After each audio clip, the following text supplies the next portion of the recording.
Thrilligans. I am here to hang out. Still recovering from yesterday's stream, by the way. That got a little nutty, not gonna lie. We had some news here in Montreal.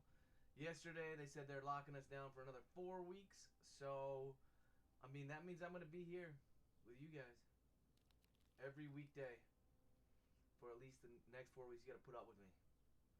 You gotta put up with me and my insanity. Thanks, Trevor. Glad you could make it. Kim, thank you for the follow. Trevor, thank you for the like. Oh, before I forget, a friend of mine is having a birthday today, so Joelle, have a very, very happy birthday. I think there are some Chase Adams books in your future, so stay tuned for that. What else? Well, okay, I know. The title, right? Pure clickbait. Pure clickbait. It was bound to happen, but to be honest, it was bound to happen. Oh my god. Dude, that's how warm I am right now, and I haven't even started writing yet. I got my first Uber troll yesterday, claiming that I'm not writing books, I'm reading books, that what I'm doing is fake or some bullshit. I said, oh yeah, I'm a fake. I didn't write these books, I'm reading the books. I just like to read my books by saying period and quote and new paragraph. That's how I read. I mean, don't you guys read that way when you're reading out loud to yourself in front of an audience? Isn't that the way you read? But then, just for shits and giggles, because I don't ever rewatch these streams. I know actually far more people watch the streams after they're done, after the live is over, than they do during it. Like, the numbers are ridiculous. Which is weird to me, because I much prefer to watch live streams. And I get it, like, shit happens. There's, you know, real life in the way. You can't just have this internet life where you just hang out and chat. I do now, thanks. But I much prefer to watch live streams. You know, I even prefer watching live streams. I've been watching a lot more live streams for obvious reasons. People chatting on Twitch and on Facebook and that sort of thing. And there's something so alluring about watching like a candid live video with burps. Could you hear me before? For whatever reason, I forgot to put the mic in front of my face. All right. Well, if you could hear me, I guess I don't need to put it right here. There's something really exceptional about watching someone live, someone who's not like a creation, you know, there's no corporation behind them pumping their products. It's not like watching even live TV, which other than sports is not truly live in that sense. But I digress. So I don't watch my own live streams. You know. All right. Sorry about that. See, I told you, this is not scripted. Welcome, Donna. Now, look what you did. Look what you did. Oh yeah, I don't watch my own because it's like listening to your own voice for the first time. Have you guys done that? Maybe you left a a message on someone's answering machine, and then they played it for you, and you're like, oh my God, that's what I sound like. I thought I sounded real sexy. I sound like a twerp going through puberty. But anyways, I have no desire to watch my own things. But after this person commented, because yesterday's stream was like, it got a little nutty. I'm aware that I was sweating. I had to take my hat off. I was like this close to just completely stripping down, but you know, Facebook and their rules. But I decided, someone posted a clip of it. I'm going to see if I can pull it up now. And I watched a little bit and I was like, oh my God, I'm an absolute crazy person. So let me see if I can find it.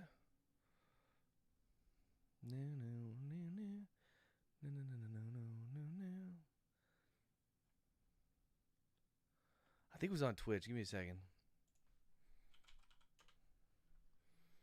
I got a little emotional too, you know?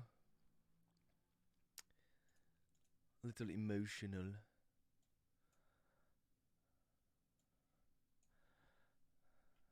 That's what happens. I pour my heart and my soul into these books. Where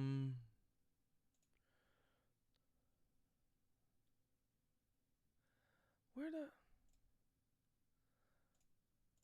I saw it. Someone made a clip.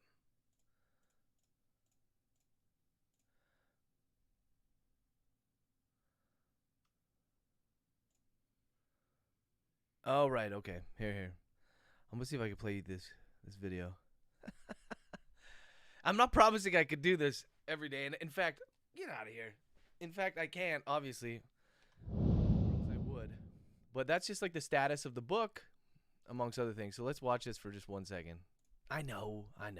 Watching myself. What the hell? Here, we'll do this one.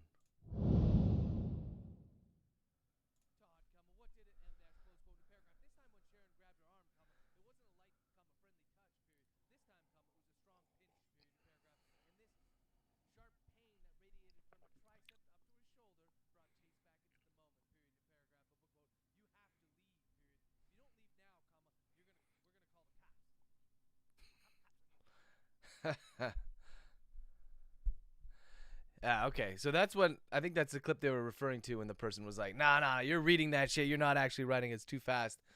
So I thought it was pretty funny. Yesterday's stream was pure fire.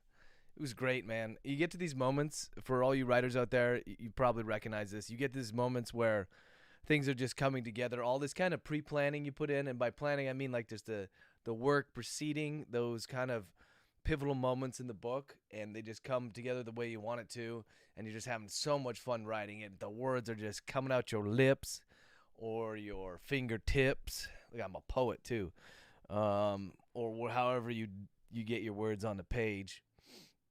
And so I had a lot of fun yesterday, guys. I'm hoping to replicate that again today, but you know what? We got to start slow. We got to build our way up. We got to do a little foreplay first. But I think we might finish today. We start with foreplay. You got to finish. Am I right? How are you guys doing? How are you guys? Did you guys enjoy the stream yesterday? It was pretty nutty. If you were here for when I dictated Straw Man, you might have recognized it, because there was that scene towards the end of Straw Man where Hannah kind of got her revenge, which was a long time coming, where I swear I was doing the same thing. I was speaking like an auctioneer on speed, but Dragon handled it pretty good. It waits for me to do my, until I start stuttering like Floyd, or in that case, we gonna call cops, get a weird accent in there, which is, by the way, just a fancy lisp, as you guys know.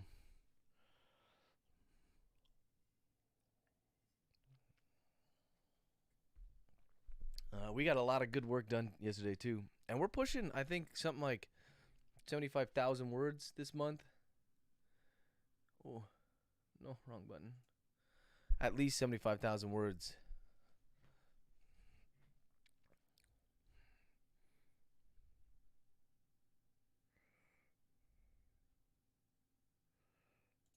Just opening up the program so we can get started. I mean, it's almost 11.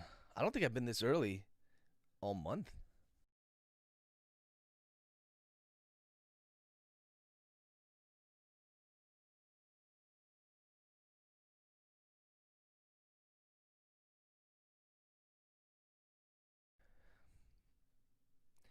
All right, I had to wait for the program there. The program likes to mute my microphone every single time it turns on. Every time I open the program, every time I hit the record button, it mutes my mic, so I have to unmute it. And it's a big pain in the ass. I love the new mic, and I think it sounds great. From what I just heard and from what you guys have been telling me, it's fantastic. Just this one little nuisance, this one annoyance. And you wouldn't think it's that much, right? I have it pre-programmed as a macro to the plus sign key on my numpad, so all I have to do is hit that. But sometimes I forget, sometimes I'm in the zone, I can't remember, and it's just one extra key I have to push every single time. I know. I'm a bit of a snowflake.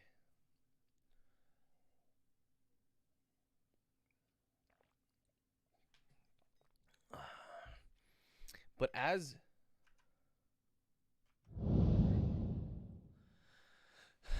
I get get out of here. As this book progressed, you could see my process gets a little bit weird. Like I have I have those small notes that I make as I get to the latter third of the book. I start putting like small notes of things I just want to include, and then inevitably I never get to those notes in the chapter I think I am, and they get pushed down. So when I'm done the book, I have like a stack of things. I was like, I should have put those in. Actually, most of them I ended up putting in anyways, but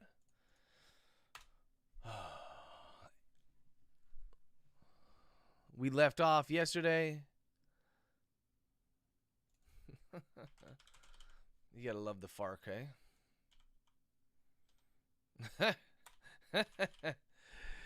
Oh, man. This okay. Oh, yeah, I noticed. This makes me laugh. Flock excavation point. FARC. Exhibition point. What did you see? Oh, Dragon. You think it would understand some context. I get it doesn't like the F word, but what the fuck is an exhibition point? Or an excavation point? And since when did I talk about excavation points in the history of my writing career? Yeah, not often. Yeah, so we're working toward another excavation point. No, and another thing that Dragon loves is this X base.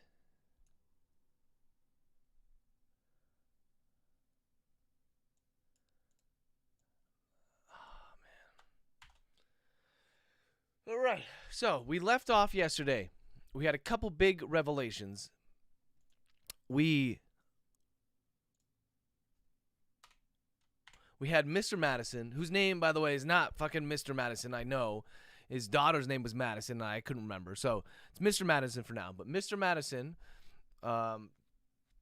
when Floyd, Leroy, and Dunbar discovered kind of what was happening with the cerebrum, the nootropic, and the monoclonal antibodies, and how it was kind of rewiring their brain, they also discovered that Mr. Madison's son suffered from a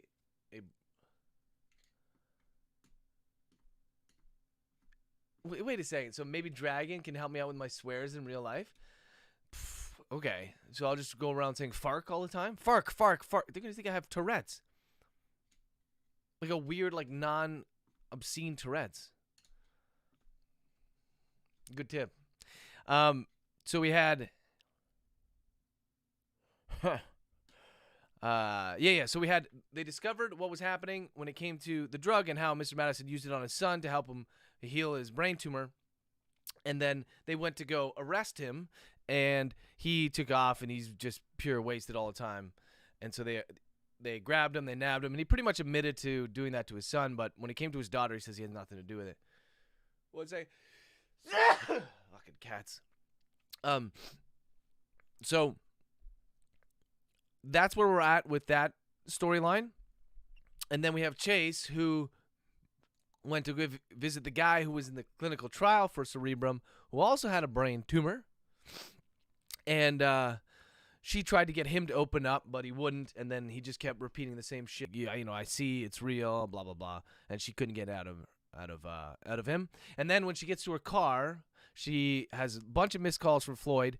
However, the one call that she does get is from Mr. Hendricks saying that no one else in the school has any of those um, monoclonal antibodies in their blood. However, there is a video of the kid Jimmy um, who was seen talking to the teacher around the time that he died, right before he died. So we're going to move on to that.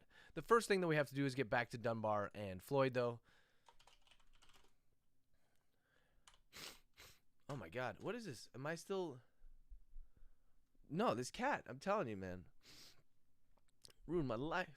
Ruined my life.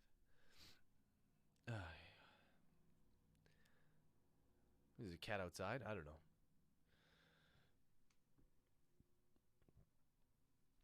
One second, let me get over this. I feel like there should be a warm-up for this, like singers, you know? You know how they do that annoying thing? Do, re, mi, fa, sol, la, ti, do, whatever. Or they go... Dude, I hate when singers do that, by the way. The fucking ribbit, the frog in their throat. Like, Jesus, you sound like some sort of weird ukulele. But I need to warm up. Get my lips moving. I was told not to sing on stream, by the way. Try to keep to that promise. So now I'm thinking that for this scene, we're gonna have Mr. Madison in the back of the car, and I want Floyd. I want Floyd to talk to him, and I want him to reveal a little bit about. This is going to be a bit of exposition, but I'll tone it down in the edits. But he's going to really talk about what happened with his son and that sort of thing. And then the important thing here is that one of the important points that I need to make here, and it's important for the plot, is that I need for him to say, or for Floyd to figure out what happened to the drugs. Like, after the trial failed, what happened to all the drugs. What's up, Vanessa? Welcome, welcome, welcome. You missed me just talking about how I'm still feeling these allergies to cat, even though it's been years now, I guess. And I got to sneeze. It's stuck up there, man.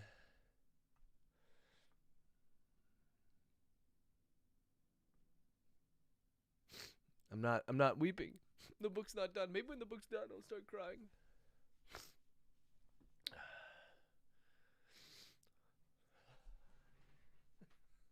Wait a second.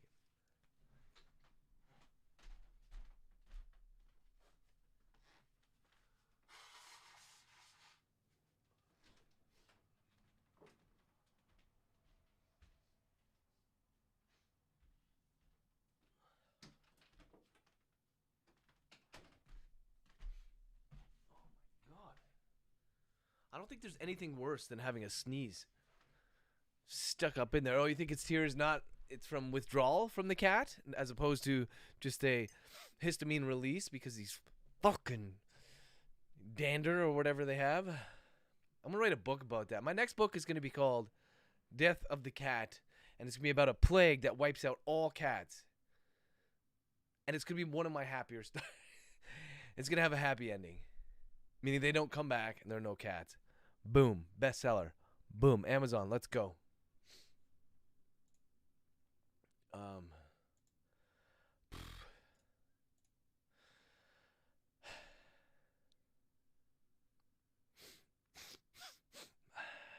right. I'm gonna get started. Yeah. It was only a joke. I would never do that.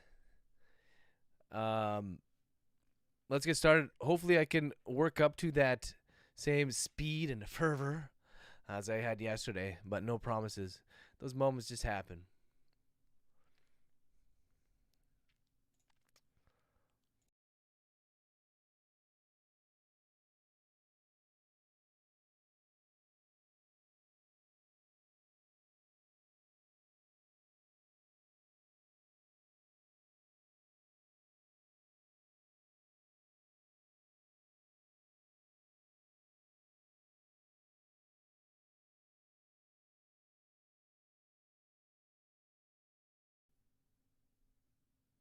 Open quote. Open quote. Open quote.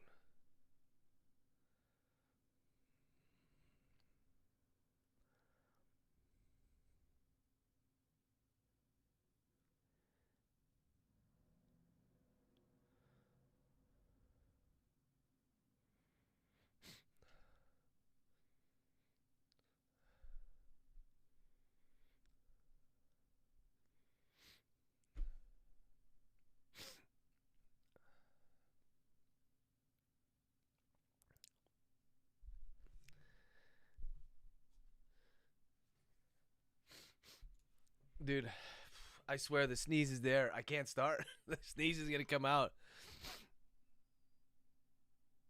How do you get rid of a sneeze? You like stare at a light or something? I stare right into this. It's not working. It's just making me uncomfortable. This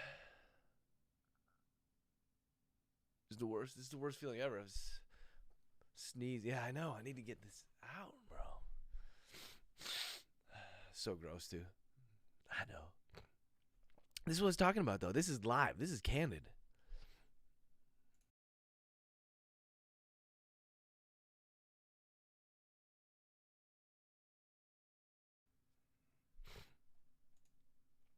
Do you understand your rights? Question mark, close quote, in the paragraph, open quote. I didn't do anything to Madison, comma. I didn't do anything to her, comma, close quote. Mr. Madison sobbed in the back seat of Dunbar's car, period. New paragraph, open quote. Mr. Madison, comma, do you understand your rights? Period. Question mark, close quote. Dunbar asked again, comma, this more time more sternly, period. New paragraph. But Mr. Madison either didn't hear him or didn't rightly care, period. New paragraph, open quote. I swear, comma, you gotta believe me, comma, I would never do anything to her. Dot, dot, dot. I would never, M dash, close quote, new paragraph, open quote. Do you understand your rights, comma, Mr. Madison, question mark, close quote. Dunbar's voice was nearly a shout now, comma, and despite the loudness of it, comma, Floyd somehow managed to keep his eyes on Mr. Madison the whole time, period. New paragraph. He tried to employ Stitz's technique, comma. The man's uncanny ability to simply stay quiet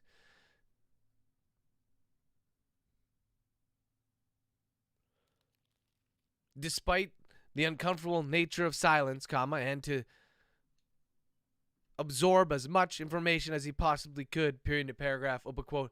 Yes, comma, close quote. Mr. Madison said as he looked up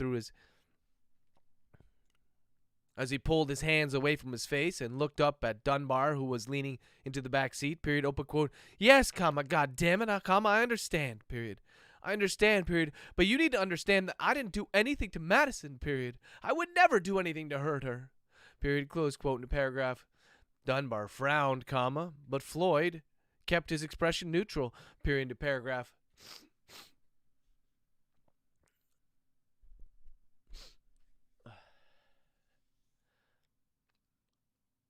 Open quote.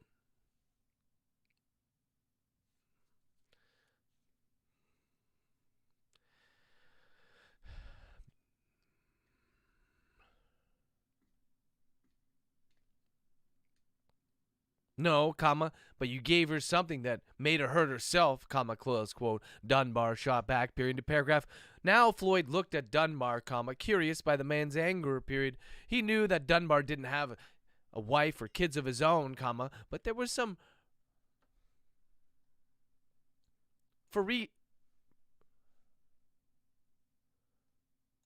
reasons that he didn't quite understand, comma, it appeared as if the detective was taking this case personally, period. To paragraph, open quote.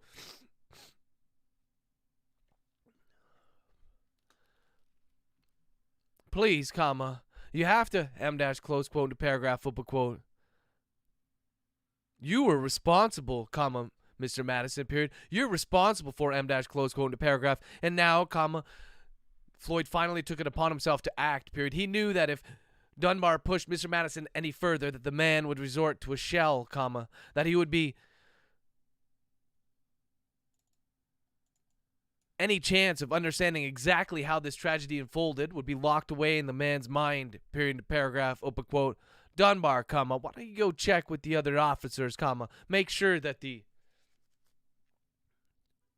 car is removed from the road, comma, close quote, Floyd said, period to paragraph. Dunbar made a face, comma, something just short of a scowl, period to paragraph, open quote. I'll let the NYPD handle that, comma, close quote, he said, period. But as he turned back to once again scold Mr. Madison, comma, Floyd grabbed him by the arm, period to paragraph, open quote. No, comma, I think you should handle it, period. Just go check it out, comma, make sure everything's all right, period, close quote, in the paragraph. Floyd felt the urge to look away, comma, to avoid the man's gaze, comma, but he fought this, period, paragraph. This was his case, comma, and even though Dunbar had been instrumental in bringing Mr. Madison in, comma, to unfolding the mystery behind the girl's suicides, comma, and even though Floyd had failed time and time again, comma, that didn't change the fact that this was his case, period, paragraph. And Dunbar must have realized this as well, comma, because even though the scowl remained on his face, comma, he reluctantly opened the door and exited the vehicle, period. On the way to the other car, comma, he walked with his head turned awkwardly, comma, his eyes locked on Mr. Madison's, period to paragraph. Floyd deliberately positioned his body in the center of the car now, comma, blocking Dunbar's stare, comma, and addressing Mr. Madison directly, period to paragraph, open quote. What happened? Question mark. What happened with your son?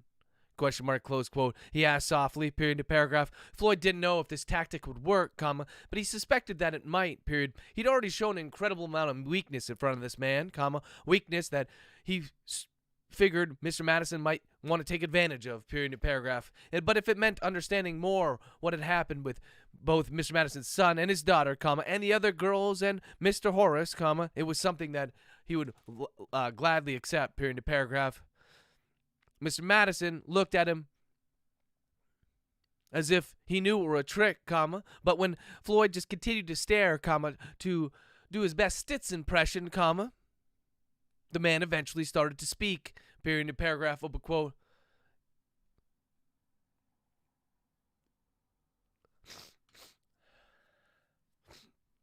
It was all just an accident, comma, close quote, he said, comma, lowering his eyes, period, open quote. It was all just an accident, comma, when we found out that one of the trial subjects had a brain tumor like Peter's, period. We didn't know, period. We had no idea what would happen, period. But when we found it regressed completely, ...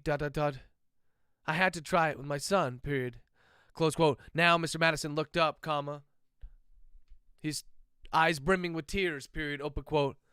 I had to, period. He was going to die, period.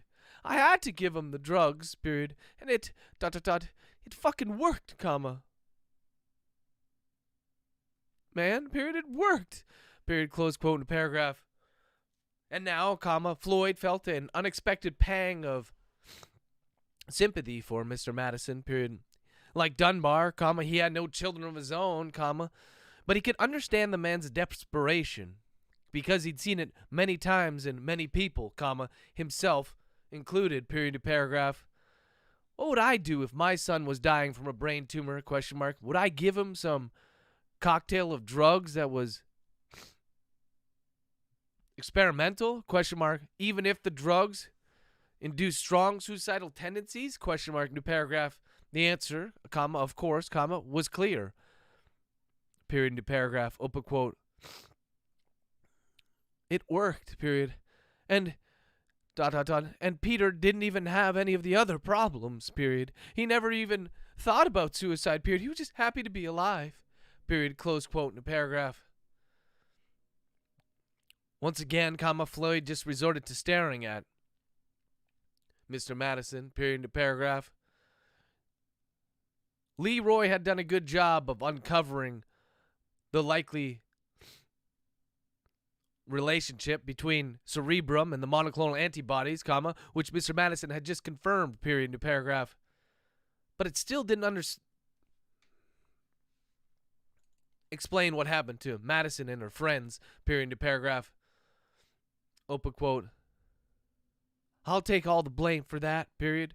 I'll take all the blame for giving the drugs to Peter, period. Close quote in a paragraph. It was a curious choice of words, comma, and Floyd noted this before finally prompting him, period to paragraph, open quote, what happened to the drugs after the trial, comma. Mr. Madison, question mark, close quote, he asked, period. Chase's main concern, comma, as well as his and other members of the NYPD, comma, was that these drugs would get out into the public, comma, that Madison and her friends and Vic Horace's suicide was only the beginning of a pandemic, period to paragraph. Mr. Madison made a face as if he wasn't sure how to answer this question, comma, and Floyd probed him once more, period to paragraph, open quote. After the clinical trial failed, comma, Mr. Madison, comma, what happened to the rest of the drugs? Question mark, close quote.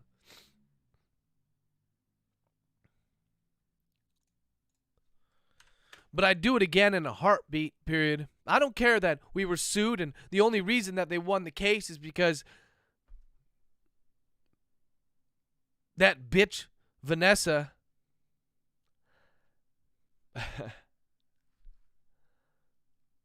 Powers, found out about Peter, comma, that she managed to link the two cases together, and that Verdant Pharmaceuticals completely collapsed, period, that I lost my job and lost my wife, period. I don't give a shit, period. It was all worth it, comma. It was all worth it because Peter's alive, period. Peter's alive and well, comma, and I'd do it again in a heartbeat, period.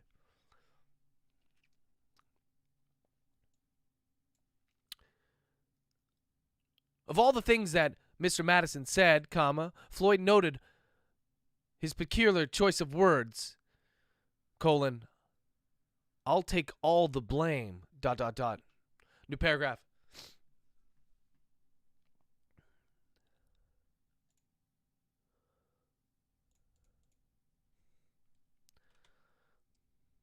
Open quote, they were destroyed, period. They were incinerated, period. Close quote in a paragraph. Something didn't ring.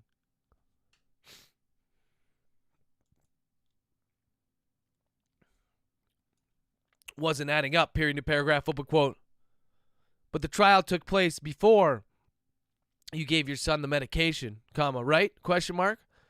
You had to make sure it worked, so you used Todd Powers as a test subject, comma, correct? Question mark, close quote in a paragraph, open quote. Yeah, comma, close quote. Mr. Madison looked down at his lap again, period, open quote. And I'm sorry about what happened to that man, period. But he knew the risks, comma. He knew that there could be adverse effects, period. Without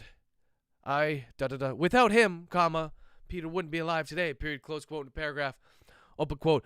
No, comma, what I mean, comma, Mr. Madison, comma, is that the trial was over once Todd Powers tried to commit suicide, period. And at that point, you say that all the drugs were incinerated. Period. How did you have drugs then to give your son? Question mark. To give Peter? Question mark. Close quote in a paragraph. Open quote. I kept ... I kept a vial, period. I kept a vial from one of the other test subjects, comma, one who didn't have any complications, period. Close quote in a paragraph. Floyd chewed the inside of his lip, period in a paragraph, open quote.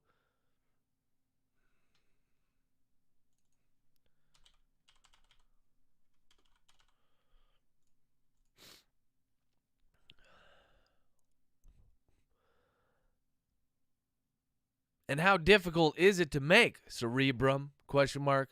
Close quote in a paragraph. Open quote. I don't ... I don't understand these questions, period. I already admitted to what I did to my son, comma.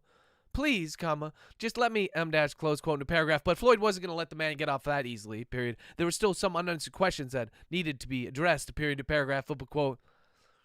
Can anybody just make cerebrum, question mark, close quote, new paragraph? Eventually, comma, Mr. Madison shook his head tentatively, period, new paragraph, open quote. No, comma, you can't just make it, period. It's not like pharmacy backwoods meth, period. You need a lab with specialized equipment, period, training, period. Even then, comma, the scientists told me that it was difficult to separate regular DMT from cerebrum, period, close quote, in the paragraph, open quote. So where did it come from, comma, Mr. Madison, question mark, close quote, in the paragraph, open quote. Where did what come from, question mark? I don't understand these questions, period, close quote, new paragraph, open quote. The man was getting heated again, comma, and based on the fury that Floyd knew Mr. Madison possessed deep inside him, comma, maybe pent-up anger at what had happened to his son, comma, he knew that he was on the verge of losing him, period, new paragraph, but he had to push a little harder, period, new paragraph, open quote. Where did the drugs come from that Madison and her friends took, question mark? Where did the drugs come that Mr. Horace took, question mark, close quote, new paragraph, open quote. I don't know, period. I have no idea, period, close quote. New paragraph. For some reason, comma, Floyd thought the man was telling him the truth, period. He heard the sound of someone approaching, comma, and looked away from Mr. Madison, period, new paragraph. It was Dunbar, comma, returning to the car, comma, looking about as pleased as he had when Floyd had ordered him to leave, period, new paragraph, open quote. You guys done here? Question mark, close quote, he said. Snarl, period, new paragraph. Floyd looked back to Mr. Madison one last time, comma, trying his best to ascertain if the person was lying, period. The reality was, comma, according to the FBI classes that he took, comma, is that everyone thinks they are a human lie detector, period. They believe that when people avert their eyes that they're not telling the truth, comma, or that if they're shaking or uncomfortable or sweaty palms or whatever, comma, metric you want to consider, comma, that they're lying, period, to paragraph. But statistics prove differently, period, to paragraph. All of those tells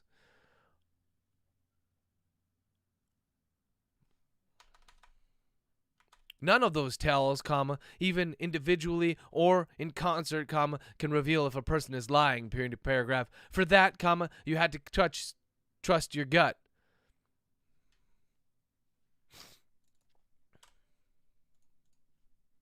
But in this moment, comma, Floyd felt like he was suffering from IBS, period, to paragraph. Still, comma, he thought if he had to pick one way or the other, comma, that Mr. Madison was telling the truth, period, to paragraph.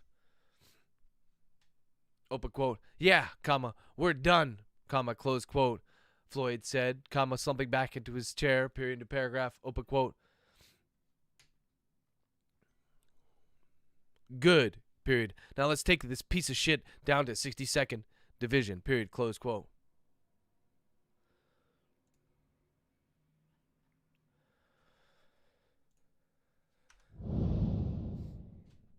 Good morning. Good morning, Lisa. Yeah, you're late, man. You missed all the chit-chat.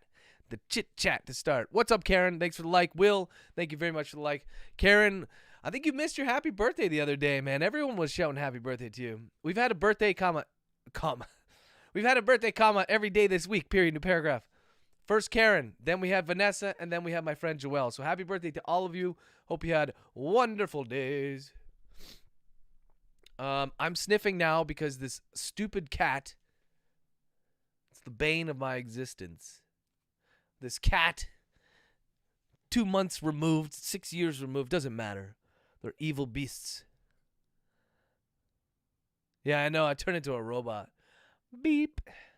New paragraph. I think I'm gonna do everything like that now. When I order food, I'll be like, can I get a shawarma, comma, with extra onions, comma, new paragraph, blah, blah, blah. See if my food ever arrives.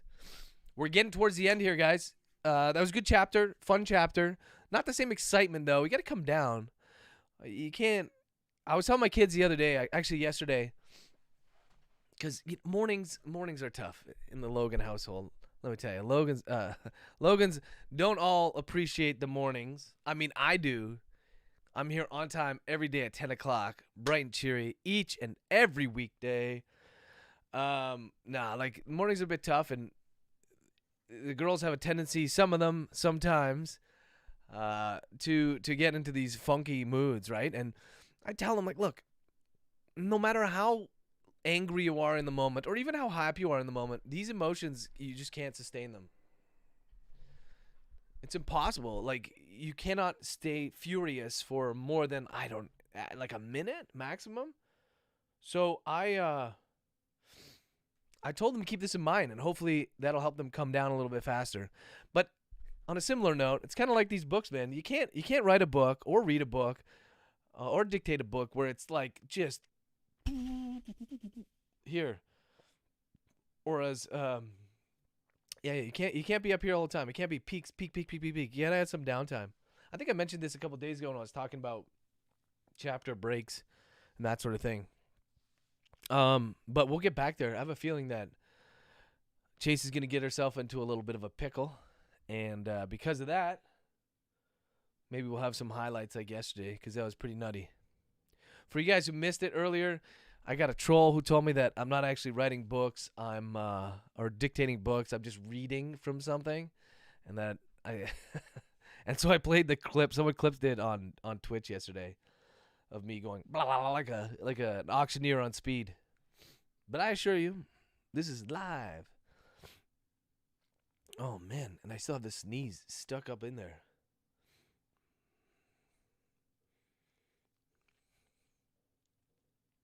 I don't know if we'll finish today. I'm hoping this afternoon we'll get her done. We do have ways to go.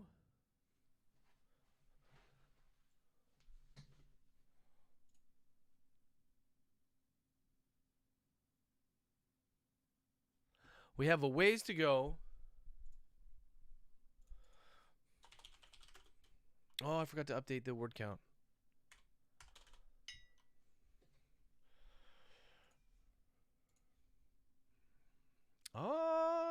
We crossed the 80,000 word mark.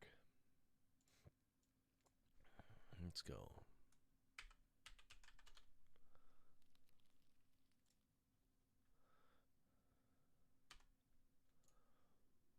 Thank you, Ashley. Thank you.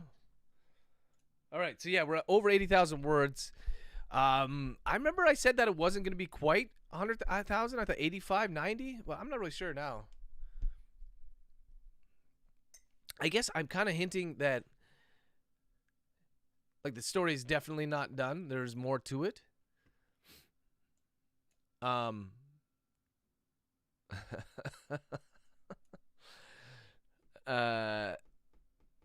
there's some secrets that need to be revealed. There is another twist that needs to happen, and so I think maybe we'll get closer to 100,000 by the time it's done. All right, we finished this at least.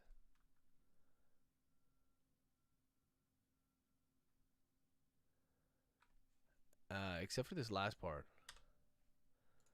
Oh, come on.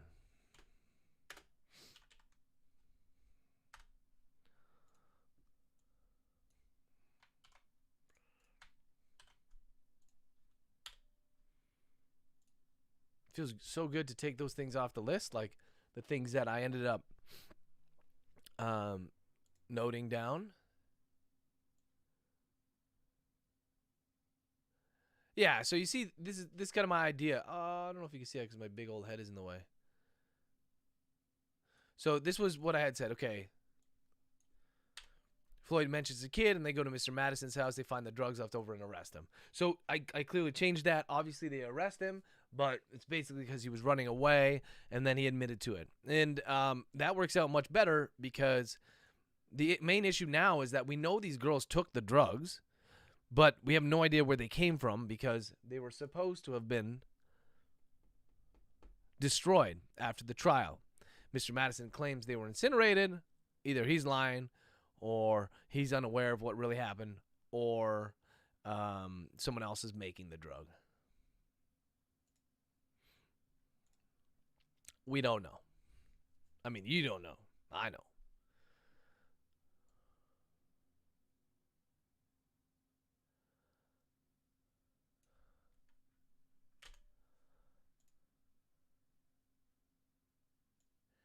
Yeah. So here we go. So I'm taking these off this the checklist of things I wanted to make sure I included.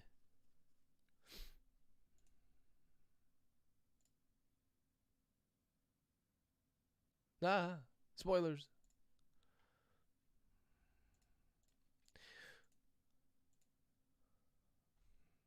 So now we have Chase again. So Chase is back. We are she just got that video of what's the guy's name? Jimmy, yeah. Jimmy, the high school kid, talking to Mr. Horace right before he died. So we're going to get to that now. Chase is not happy because she was lied to. And you know what? Part of this book is about her struggle, right? When I started this series, I wanted to make it, okay, my goal was to make it realistic, right? You know, with the caveat being it is a work of fiction and some liberties were taken, but I wanted to make it realistic, but I wanted to give her almost like a superpower. And that superpower was the ability, to kind of see into the mind of the victim. I know that a lot of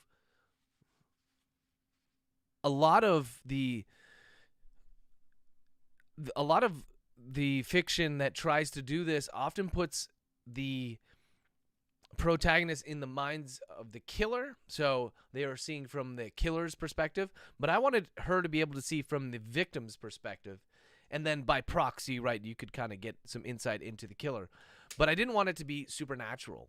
So I got some complaints, not complaints, but some of my fans wrote me when the books first started coming out, or when they got to them a little bit later, and they said, you know what, I love your other work, I'm not into this supernatural thing. Like, I find like she has this superpower, and I'm not down with that. I said, give it a chance, right? I said, give it a chance, and then, I explain it in a scientific way. And that ended up being, as you guys know, she had some electroshock therapy as a kid. Something happened to her brain. Her brain is a little bit different than everyone else's brain, but still within the realms of realism, plausibility. And she has this unique ability that Stitz honed for her to be able to access her subconscious. So when she enters a scene, I know that the first books made it seem like it was magic. She would touch the person, and that was kind of like the trigger, and then she would be transported into the victims, and she'd be able to see like their last moments, and she would use information from that to gather more evidence and eventually catch the killer. That's Chase in a nutshell for sure. Also being chased by her own demons, which include basically prostitution and heroin addiction. Oh yeah, Pat, real reasonable. really realistic. But then later it comes up that this is not a superpower, this is not magic. This is just kind of her way, like her mind is attuned to these things, and she sees these things when she enters the scene, and by touching the victim, she is triggered, and she can relive it. So that's Chase in a nutshell. And then when, in Devil's Den, she gets cattle prodded, and she gets like warped again. This time she kind of loses her ability to do that. It also has to do with her level of self-confidence dropping. And so this book here is kind of about how she's dealing with being a normal human being, not having that super skill set. You know, in life, we sometimes look at ourselves, at least I'm guilty of this, and say, oh, I'm only good at this one thing. I can only do this one thing. And we're applauded for this one thing that we do well, and we are encouraged to do this one thing well. And sometimes what that means is that if that thing goes away, so for instance, look at an athlete, right? So I think athletes undervalue some of their skills. So I used to say this to my PhD students all the time. Oh my God, we're going off. Okay. I'm going to keep it as short as I can. But I would say to my PhD students, like, what is your specialty? And they would come back, and I worked in a super, super specialized field, which was ocular pathology, so studying eye diseases. In particular, very rare ocular tumors. And so the PhD students would always come back to me, and they'd say, well, I am very good at researching eye diseases. I'm like, you are, right? But you're more than that. Look at me. I'm like a spiritual coach here. I'm like, you're more than that. You're worth more than that. That boy left you. He doesn't deserve you. I said, no, look, you're a PhD student. So, and another thing to note is that a lot of these people were interested in exploring other careers afterwards, but they didn't think that they had what it takes, right? And I said, look, you're a problem solver. First and foremost, a PhD student, or someone with a PhD, at least when it comes to science, because that's what I'm familiar with, you're an excellent problem solver. Not only that, you're a planner. You can start planning something and then see it to completion. It's a long project that's broken up into little projects. These are very valuable skills. So you're a problem solver, you're a planner, and you're also a creative person. Well, I'm not creative. How am I creative? I just fucking work with petri dishes or specimens from humans from the hospital, that sort of thing. And I said, no, look, you had to come up with an idea, an original project that's never been done before. And you pulled this out of thin air, right? So yeah, you did a lot of research. You had the background. Someone else did the background work. Like, this is how science works, right? How it functions as a pyramid. And then, so you have all of these skills. You're also a project manager, like, huge benefit in a lot of professions. You're a project manager. You not only were able to manage your own project, but during that time, you more than likely had to manage undergraduate students, master's students. You had to run budgets. Science is not cheap. Nobody has unlimited coffers. So after I'm done with that, I tell them, hey, look, this is your actual skill set. And then if someone asks you, like, what can you do? You tell them that. And they say, well, what did you accomplish? Well, I accomplished my PhD. And I think, I accomplished a study in ocular pathology, whatever, had X number of papers published. Okay. And so that's the reality of it. So I think I'm trying to encapsulate that a little bit when it comes to Chase. So she thinks that her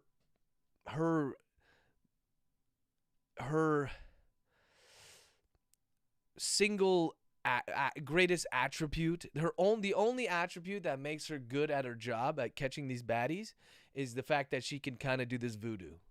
And the fact that it has some sort of supernatural element to it, or like at least an unknown element to it, some mystery there, makes it even worse for her, because it's something that she doesn't believe that she acquired or that her involvement in it was less than someone, let's say, an artist who spent 20 years painting. This is just something that happened to her. She didn't have any input into it. And so I'm trying to have Chase come to this realization naturally that she has a lot more to bring to the table than just her supernatural voodoo. I could have summarized that a little bit better. But I think it's an important lesson. And just to bring it back to athletes too, athletes are like, oh, I'm only good at like throwing the baseballs. I'm only good at the footballs, hitting people in the head. I'm like, hell no, you got a lot more skills than that. Break down what football is, or what baseball is, or what hockey is, and what you needed to do to get there, and break that up into little steps, and then you'll realize that you have a lot more skills than just being able to hit the baseball. All right. This has been Psychology Hour with author Patrick T. Logan. So that's Chase's journey in a nutshell. If you want to write a book, a successful book, you need to have characters that undergo massive transformations. And so that's kind of what I'm trying to accomplish here with Chase. And with Drake, with all my characters, really. Tommy, for sure. That is, Chase and Tommy have the most complex character arcs, I believe, right? Drake did too, to some degree, because he had just this overwhelming sense of guilt over what happened to his partner. And even though, for part of that series, the reader is convinced that Drake is delirious when it comes to this idea that his partner wasn't killed by a certain person, but there was a larger story at work. And I think that when humans suffer from serious loss, whether it be death or serious illness, there is this need for looking for a like a bigger picture, right? So it's very difficult, I think, as humans to just say, "Oh my God, I got, I got sick, or I got cancer." There has to be a bigger play involved.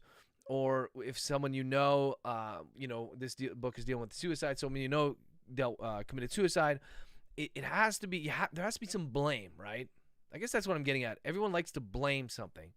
And that's why I think you get these hugely reactionary things to events that happen that, by all accounts, it's random. It's horribly unfortunate, but it is random. And yet that's so hard for the human mind to comprehend. I think just because we are such pattern recognition animals, in that we spend so much time like trying to understand the universe and things around us, that to accept that, hey, this just happened randomly, however badly that sucks, I think it's very difficult for people to appreciate. But I think it is the reality. All right. Okay. We got deep there. Okay. By the way, if you agree or disagree with anything that I'm saying, which is a lot of what I'm saying, then feel free to type in the chats. Put in the chat.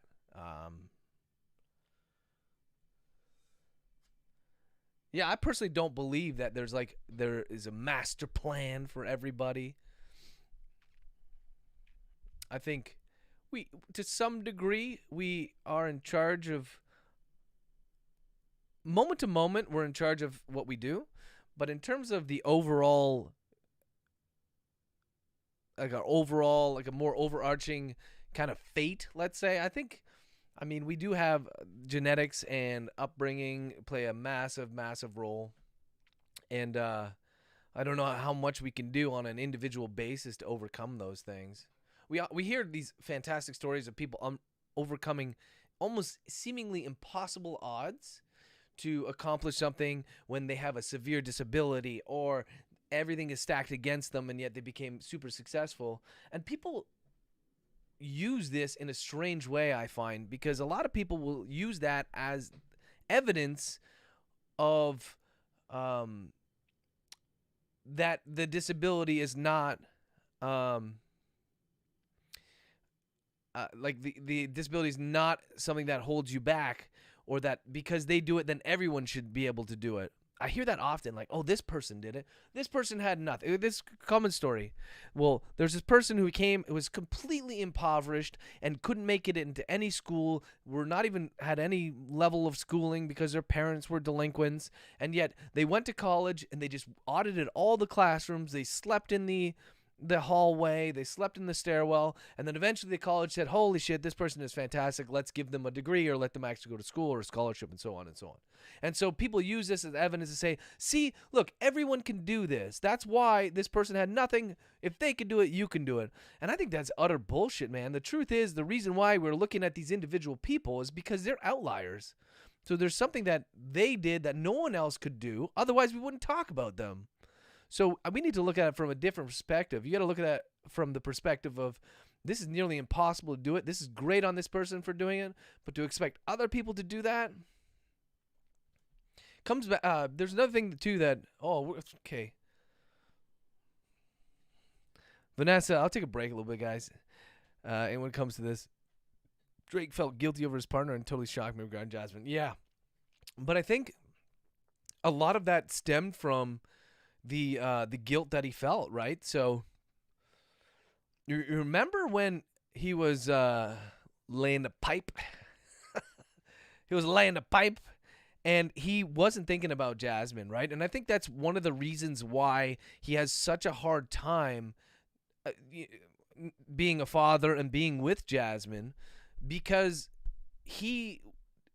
part of the reason why he did what he did, he was hypercharged emotionally, but it's because he felt so guilty of what happened to his partner. So it drove him to go towards Jasmine and offer her something that he thinks she wanted, but probably he didn't really want.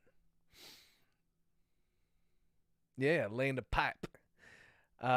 So I hope you got that out of the books. You know, a lot of people ask me, do you intentionally put all these things in? Like, you add these little Easter eggs? And I've been honest with you guys the whole time. Sometimes yes, sometimes no.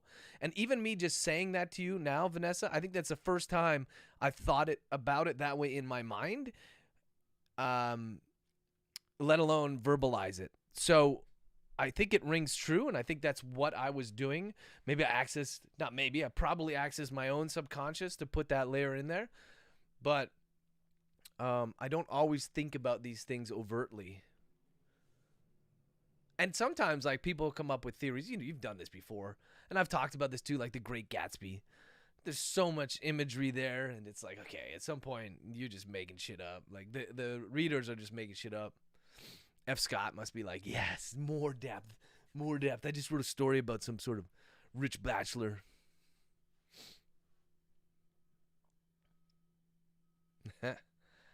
Land a pipe. Yep, I'm old school. Okay, came out weird. Okay, so one more point then to make, and it's related to what I just said about the person who sleeps in the stairwell and so on, and basically how outliers function in data sets and how we consider them different from data sets when we think of them as a person, or we kind of contemplate what it means. It has to do with willpower. I hear this all the time, and I'm obviously a bit of a contrarian. I've said this time and time again. I like to have evidence. I like to try to understand things on a little bit of a deeper level, just because that's what gives me satisfaction. And when we talk about willpower, I get quite confused. We look at somebody who's doing something we don't approve of. I'm not giving any specific examples. And we say, why don't you stop that? That's clearly a negative thing. And we look at them, and we look at other people who manage to stop it, and we say, look at that person. Look at the willpower they have, which I suppose they should be commended for. But if you look at someone else and say they don't have the willpower to stop that action or that activity or whatever it is, what does it actually mean? We're condemning this person because they don't have the willpower. My question then is, well, where do they get this willpower from? Where does it come from? And the answers are usually, well, it's within them. I'm like, okay, well, anything within you in this context, not the pipe, we're not talking laying the pipe here, but anything in you in this context, you either were acquired or born with it. So either it came from your genetic makeup, of which you have zero control, clearly, and your upbringing, which you have zero control of as well. So to denigrate someone because they have less willpower than someone else is like saying, well, why doesn't this person grow taller? Like, why are they short? It's their fault they're short. Now, you can argue that they can make steps towards improving their willpower. Adds a little wrench in it. You can't really add steps to grow taller. I mean, I don't know, maybe inversion boards or something. The medieval rack. But when it comes to willpower, we take a stance like, nah, they just don't got it. They don't have the willpower. Look at them. They're weak. Well, they're weak by, has very little to do with their own input on that. And then another thing about acquiring willpower, it takes willpower to be able to take steps towards generating more willpower. I don't want to get meta, but, it certainly looks that way. Sounds that way. All right. Hey, just have a little compassion for other people. That's all I'm saying. That was an hour-long rant to tell you guys to be nice to other people. Okay.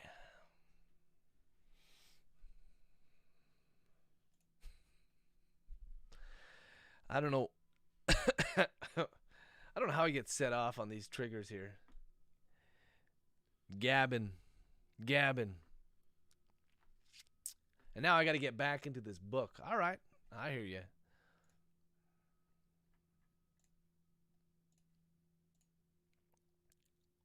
So Chase is back.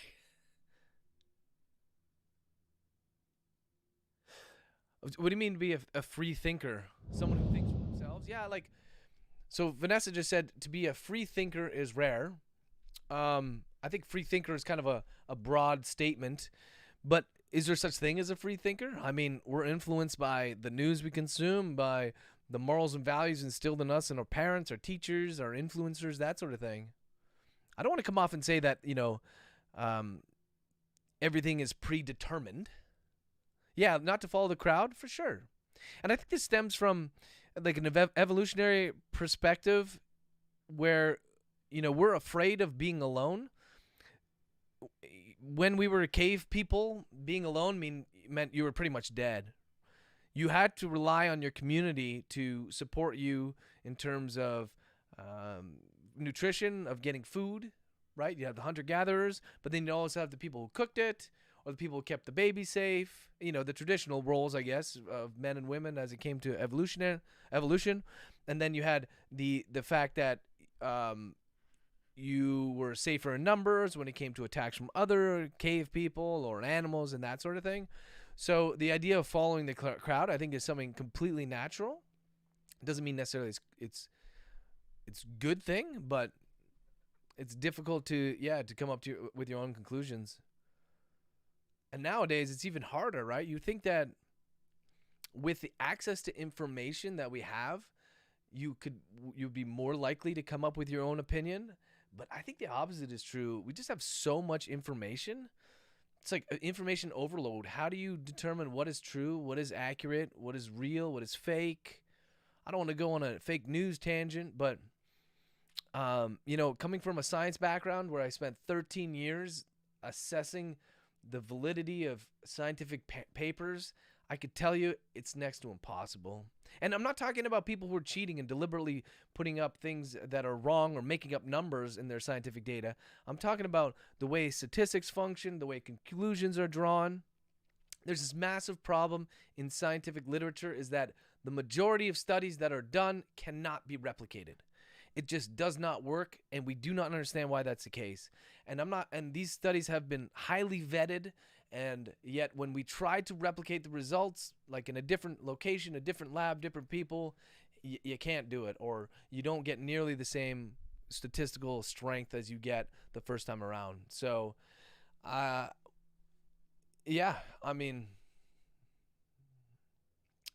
it is difficult to be a free thinker. It is difficult not to follow the crowd. And, I guess we're averse to difficulty in some way. Subliminal messages. Yeah. But I encourage people to do that all the time. I encourage my kids, like, I don't mean to bring this always back to my kids, but obviously trying to raise 3 girls as best as I can, not knowing what the fuck I'm doing, because no one does. I have a lot of, I guess, analogies for that. But when it comes to my kids and kids in general, they ask you something, like, very simply, what's 2 plus 2? They say that. Okay. Most people say it's 4. The answer's 4. But I try not to take that approach. I try to, and I must be annoying as fuck, let's be honest, but I don't tell them the answer. What good does that do them just to tell them, oh, it's 4? And, I at some point it's not about saying, okay, what is 2 plus 1? It's more like, what does it mean? What does plus mean? I don't know. It's math. Kids are lazy. So I say, no, look, plus means you're adding something to it. So we have 2 plus 2. It's like we have 2 items. We have 2 oranges, and now we have 2 more oranges. So how many oranges do we have? And then they say, okay, now, depending on the age of the child, we can put out actual oranges, and they get, okay, there's 4 oranges. I'm like, okay, so that's the question that you're asking. You're not asking what's 2 plus 2. You're saying, what does 2 plus 2 mean? And then you get down to the root of the problem, and then you can work your way up. And then I tell them, like, the answer doesn't so much matter.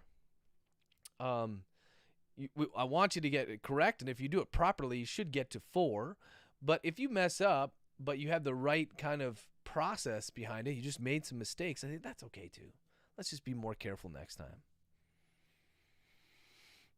All right.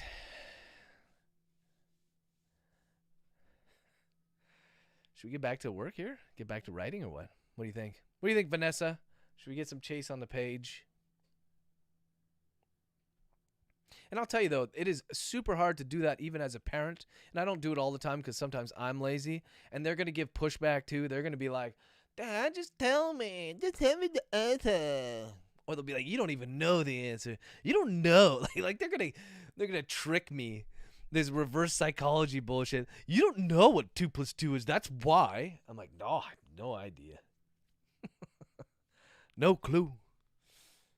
Unless it's the French homework. When it comes to the French homework, I'm like, je ne sais pas. No, that's what all kids sound like, right? You don't know the answer, Dad. No. My tongue got stung by 100 bees, Dad. No. I have the same voices for all the kids, and Ashley has her own. She loves when I imitate her voice.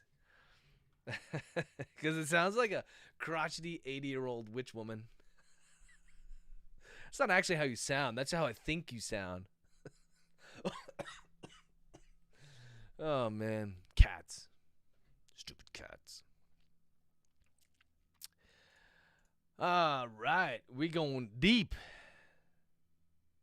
That's the son from Family Guy? Yeah, exactly. Oh, by the way, I'm still looking for more recos because we have 4 more days before I get to watch some scary movies with Ashley. And I want it to be the scariest movie ever. On the list now, we got... I have to look back. I know that Victoria gave me a couple suggestions for some horror films. I'm wondering if there are going to be any new releases, horror films, on Halloween. Now that most things are not going to theaters, I think it's pretty easy to put something out. Let's say Netflix or Amazon Prime put something out on Halloween Day so that parents after trick-or-treating can watch it while they're shoving candy in their face, just cramming their pie hole with as much refined sugars as possible.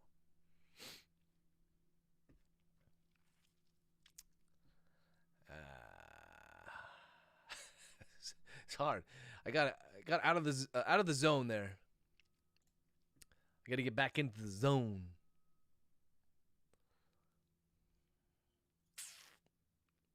All right, I think I know where I'm going with this.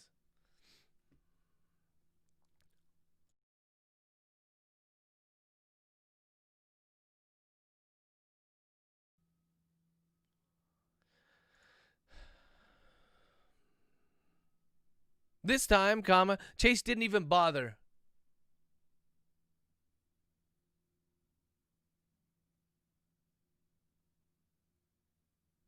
With any sort of recon or subtlety, period. She didn't walk around the backside of the pizza joint as she'd done earlier that day, period. Instead, she walked right through it, period to paragraph. Nudging the students in their school uniforms out of the way, period to paragraph, football quote. Can I help you? Question mark, close quote. A fat Italian man said from behind the counter, period to paragraph. Chase ignored him too, as she ignored the complaints of the others that she bumped into along her path, period to paragraph. Then she busted through the back door,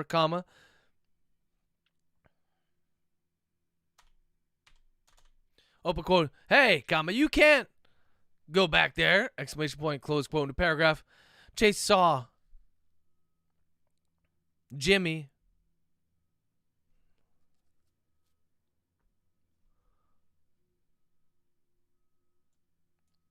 Chase spotted Jimmy instantly, period. He was standing in pretty much the same place he had been yesterday, comma, vape in his mouth, period. And when he saw her, comma, he immediately turned and started to run, period to paragraph. But Chase was ready, period to paragraph. She took 2 steps, comma, and then grabbed him by the back of his collar, period. In the process, comma, she also grabbed a tuft of the man's blonde, shaggy hair, comma, and when he pulled her back, she pulled, comma, he squealed and immediately stopped moving, period to paragraph, open quote. You lied to me, comma, close quote. She hissed, period. Then she spun the man around and stared at him directly in the face, period. She was poised, comma, ready to lash out once more if he decided to make a break for it, period. New paragraph, open quote. You lied to me, period, close quote. New paragraph, open quote. I don't know what are you talking about, dot, dot, dot. Close quote, the man said, comma, clearly out of breath, period, open quote. I didn't lie, period. I told you everything, period, close quote, the paragraph. The man's eyes were darting around, comma, and his face started to turn red as he realized everyone was staring at him, period, to paragraph. Chase didn't care, period, to paragraph, open quote. No, comma, you lied, period, close quote, to paragraph. Open quote. No, comma, I didn't. I told you everything.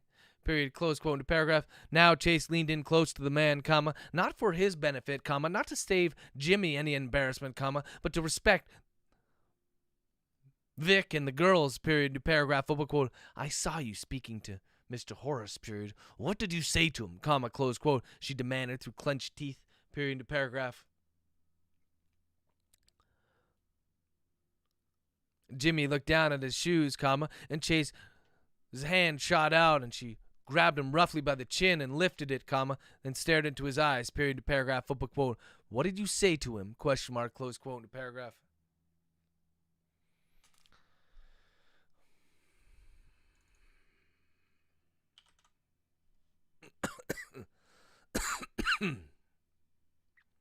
Open quote. I, dot, dot, dot. I, dot, dot, dot. Close quote in the paragraph, open quote. Jimmy, comma. If you don't tell me, M dash, close quote in the paragraph, open quote. He asked me about the girls, period. He asked me about what they were taking, comma. He said he didn't care about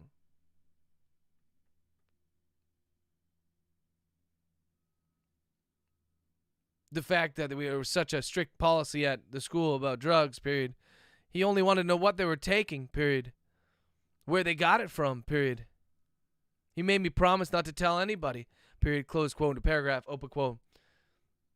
And what did you tell him? Question mark, close quote, into paragraph. Once again, Jimmy looked down, comma, clearly ashamed now, comma, and Chase didn't force his head up, period, into paragraph, open quote. I told him what Madison told me, period. I told him that she gave them to her, comma.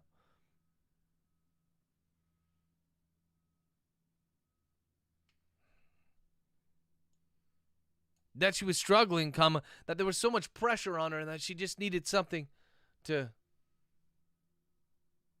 take the edge off, comma. Give her a little edge, period. Close quote. Now Jimmy looked up again, comma, tears in his young eyes, period, open quote.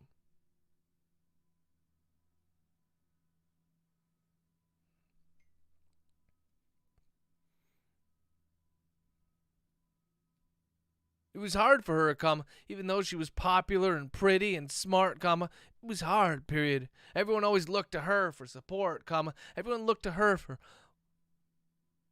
setting the new trends or telling them what's right or what to do, period. She just needed dot, dot, dot, something, period, close quote, in a paragraph, open quote. Where did she get it from, comma, Jimmy, question mark. Where did she get cerebrum from, question mark, close quote. Chase said, comma, her voice surprisingly even, period to paragraph. Jimmy's eyes went wide when he heard the name cerebrum, comma, confirming that a silent confirmation that this was exactly what Madison and her friends had been taking, period to paragraph, open quote. How do you M dash close quote into paragraph. Open quote. Where did she get it from? Question mark. Was it you? Question mark. Are you dealing cerebrum? Question mark. Close quote. New paragraph. Jimmy shook his head and took a step backward. Period. He nearly tripped on his heel, and Chase's hand on his chin was the only thing that saved him from going down. Period. New paragraph. Open quote.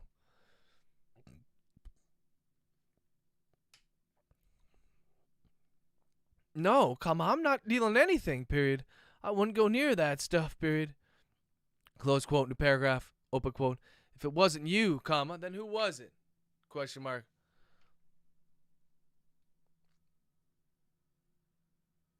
Who was dealing the cerebrum? Question mark. Where did they get it from? Question mark. Close quote. New paragraph. Jimmy appeared hesitant to answer, and Chase felt her anger rising once more. Period. New paragraph. Open quote. Jimmy, I swear to God, if you don't tell me who, M dash close quote. New paragraph.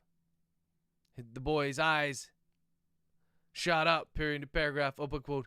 She did, she gave it to Madison. Period. Close quote. New paragraph. Chase's brow furrowed. Period. New paragraph. Open quote. She? Question mark. Who's she? Question mark. Close quote. New paragraph. Open quote. Her mom. ... Madison's mom is the one who gave her the drugs. Period. Close quote.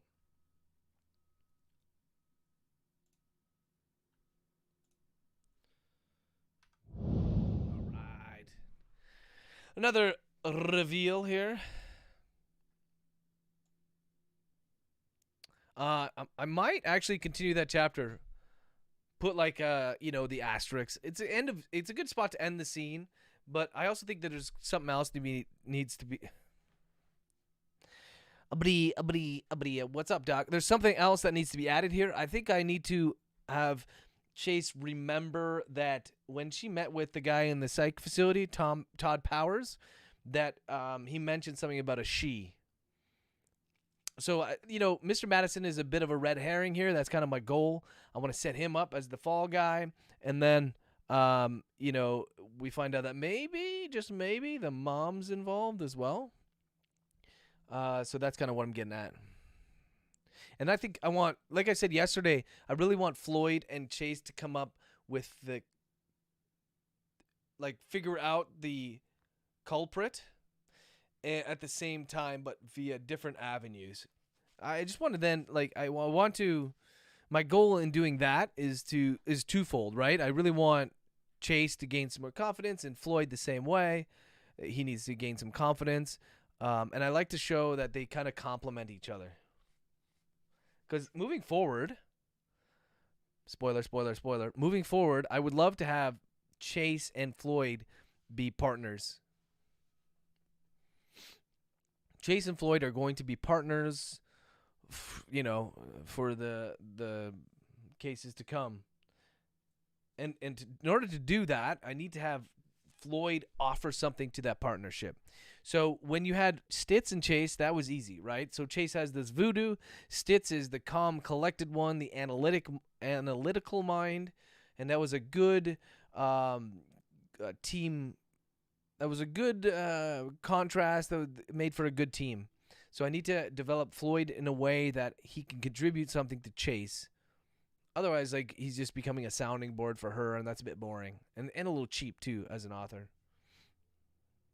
What's up, Kathy? I love Floyd, too. Floyd's great.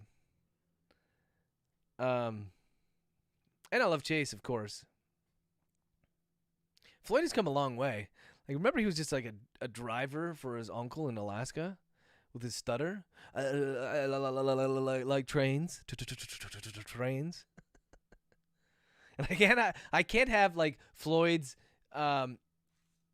his contribution to the FBI and his team can't be just trains all the time or mechanical objects. Otherwise, you can be like, oh my God, there's another fucking train. There's another train in this book. Although I have to say, I haven't done that. I might have some sort of. I think that would be a cool idea for a story. I guess okay. I get it. There is a very popular book and movie based on something like this, but a crime that happens on a train or another a plane maybe. I had an idea for a crime that happened on a plane.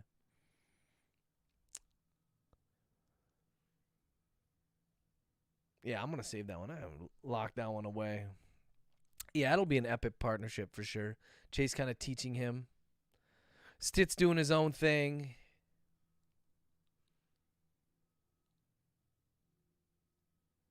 I asked you guys this before in the Facebook group, like what partnership would you like to see? I can't remember what I have to go back and look at the results there. Who would you want to see team up? What do you guys think? I get Dr. Karen Nordmeyer, her own series? Be just like the most boring, mundane series of all time. She's one of my favorites, though. Just the way Beckett razzed her and it was just all over her. Like, the way he never let her get away with anything. She was just the comedic relief for Beckett.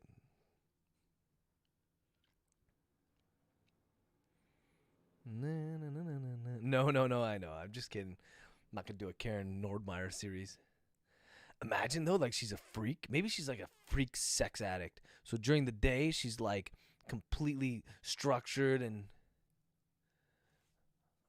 I know, but a couple times she got her back up. I thought she was going to... Beckett even thought that he was going to get stabbed by her. But let's say, like, that's how she is during work hours, but then the moment the bell rings and she's done work, she's just like some S&M dominatrix.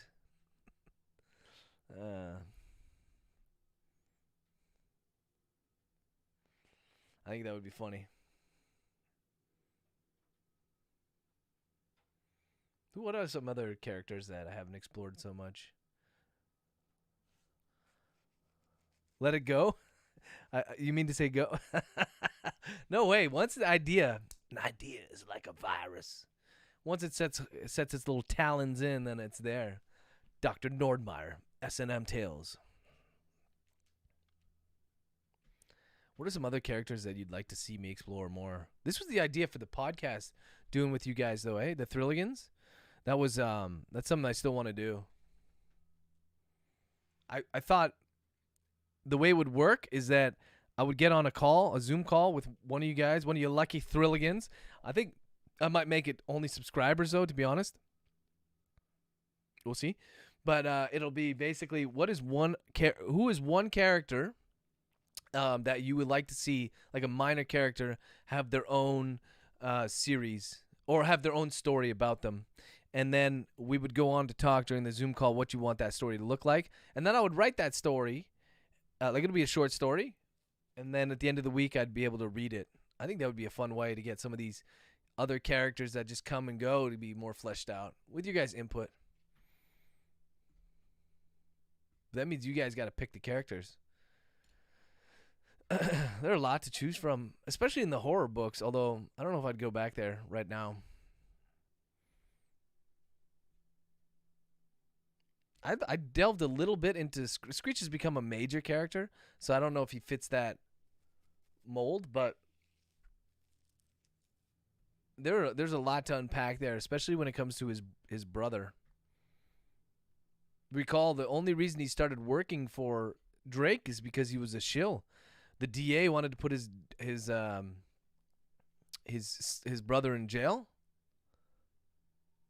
Oh, yeah, I love those hooker chicks. I love those girls. Oh, Mandy is one of them. The one that Screech had the hots for. Mandy was one of them, and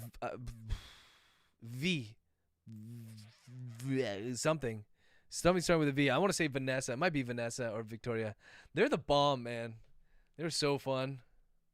Although I'll tell you, I was dictating this scene. It was middle of summer, and I had the windows open here, and I was dictating the scene where, let's go with Vanessa. Sorry, Vanessa, if this is not her actual name, but I think it's Vanessa.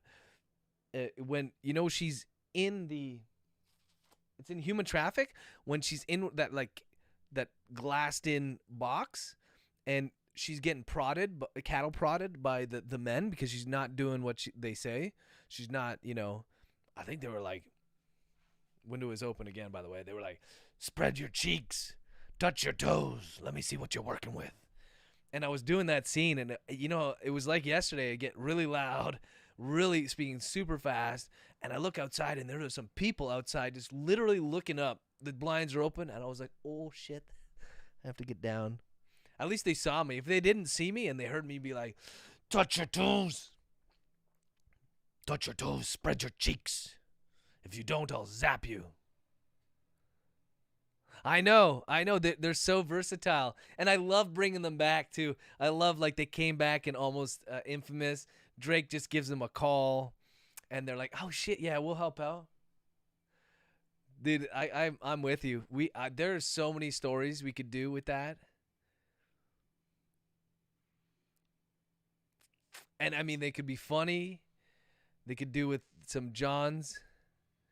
Some Johns that wanted something a little bit off the wall. And tough as nails, too. He has a taser and was going to tase Drake. I wanted to, yeah. I think when I wrote about those prostitutes, and I kind of made made the point from the perspective of one of the characters. I don't remember which one. But, immediately once you learned that they were prostitutes, you were kind of like, okay. You have this, not everybody, but most people, I think, have this, like, preconceived notion of what that means. And then Vanessa's like, dude, okay, whatever, not Vanessa, whatever name, Victoria is like, dude, just fuck off. This is my life. I'm doing it safe. No one's forced me to do these things. It's my body. I'll do what the fuck I want. Who are you to tell me what to do? And that was her attitude, and I think that's a great attitude to have, She's not hurting anybody. She's not, she's not being forced to do this. She's of age, so fuck them.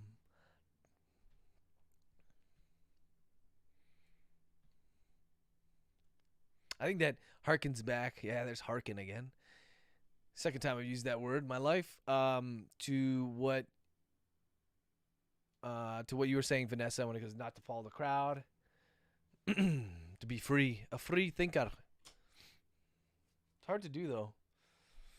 Hard to do, even when you consider people like that. We're like, maybe there's a little bit of a judgment there, but I'm like, nah. Let her do. Let her be her. Let Vanessa be Vanessa. All right. What if we had, get this, Kathy, you're going to love this. What if we had Dr. Nordmeyer visits the hookers because she's a lesbian who's super into some kinky shit? Huh? And we have Vanessa and Mandy treating her to, I don't know, body sushi or whatever the kids are doing nowadays. No, not kids, adults for sure. What about that? I think that could work. Not letting it go. I'm not letting it go. I don't know how to turn that into a story. It would just be a vignette. Not just be like erotic. No, it would definitely just degenerate into erotic porn. Erotic fiction. Which is fine too, but I don't know if that fits in Drake's universe.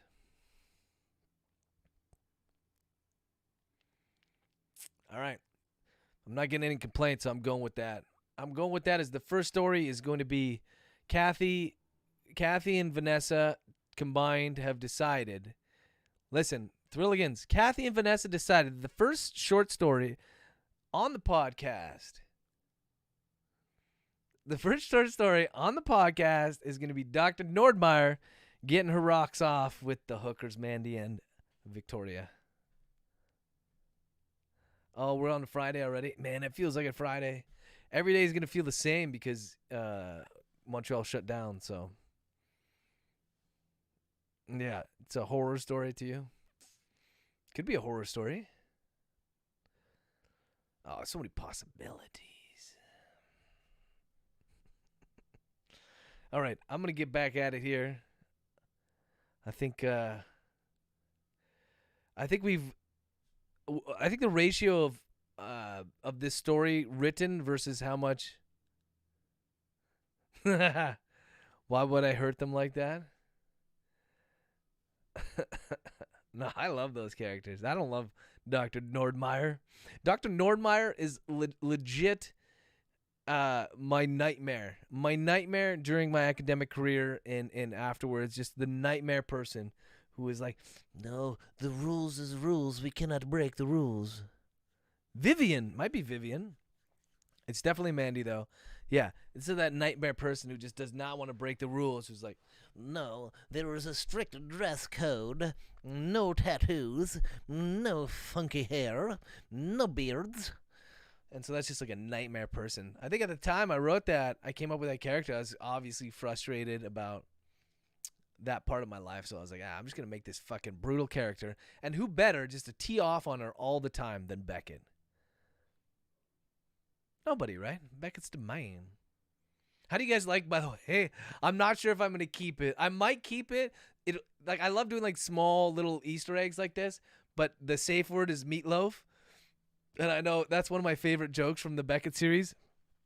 For you guys who don't remember, at some point, or no, you definitely remember it if you read it, but maybe if you haven't read it yet, which you should. Susan is having her way with Beckett, and she's being a bit rough, and he's shouting meatloaf, and she's like, what the fuck? Why are you shouting meatloaf? This is ruining the mood. And he goes, it's my safe word. She goes, why is this your safe word? What kind of fucking safe word is that? And then she sings, I would do anything for love, but I won't do that. No, I won't do that. No. There you go. Promise I wouldn't sing. I'm a liar. Anyways, so I brought that back in this one. Anytime there's a safe word, I think, in any of my books moving forward, it's going to be meatloaf. But you're only going to get it if you read that book. I forget which one it was. Maybe they're all up there on the wall somewhere. Maybe Do Not Resuscitate or Surgical Precision. Cannot recall. So yeah, I might keep that in. Now I'm thinking about it, I'll keep that safe word in this book too. Just a nod to Beckett. Poor guy. He dead. 10-1. The ratio is 10-1 to words written versus words spoken to chat. I'm thinking that's a good ratio. Misclicked. Didn't mean to be right back. I'm still here, guys. Yeah, that was pretty funny. For the Beckett series, I literally had to write those a little bit differently. Like I knew what the plots were going to be, like the way I do it here. But anytime I would think of something that was funny or like a Beckett-ism, then I would just I would go to that document and I would just add them in. I would put it like in a separate chapter. Like, oh my, over here, and I would just start a new one, and I'd write that whole thing out. So that whole meatloaf thing I wrote down, and then all his other jokes, and just some funny scenes. Like I said this the other day, but one of my favorite scenes is when he's trying to open the beer bottle. He wants to show off to Dr. Nordmeyer, so he's drinking beer, and he keeps him in the cadaver cooler, but he's like, fuck, I forgot my bottle opener, and he tries to open it on the cadaver's teeth, and he's like, oh my god, this is horrible even for me, I can't do it. And he's like, whoo.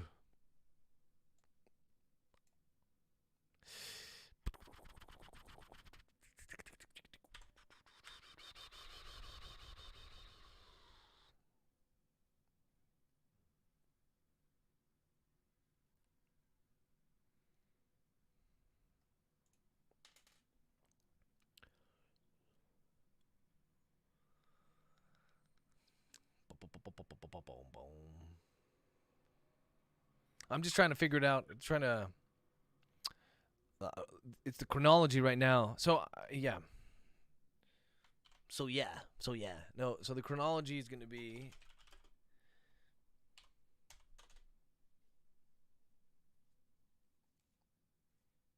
I think I'm going to have Floyd.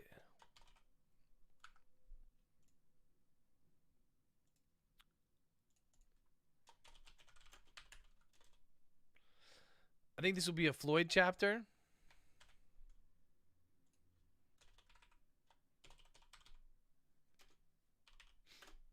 And he's going to...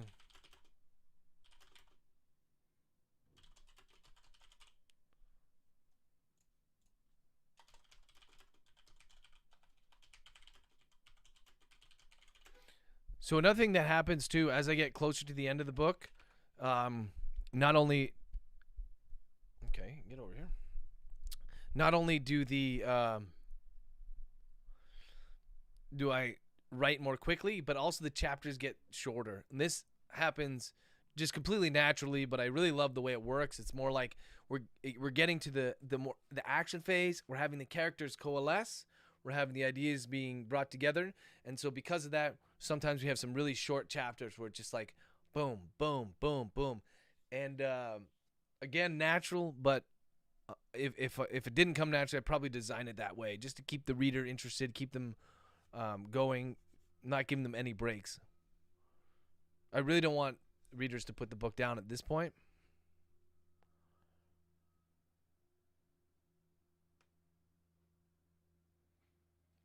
And I think that just the length of the chapters also reflects the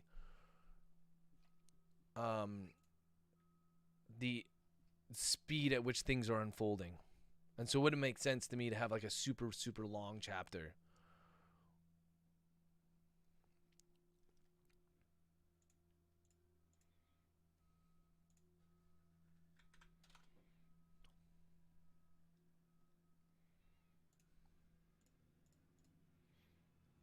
Yeah, okay. So I'm just hesitating here because, again, I'm trying to organize this in my mind.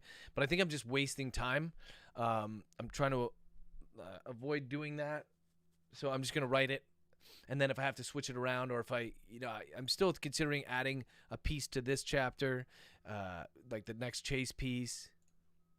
But whatever. I'm just going to write it. And then afterwards, I can go back.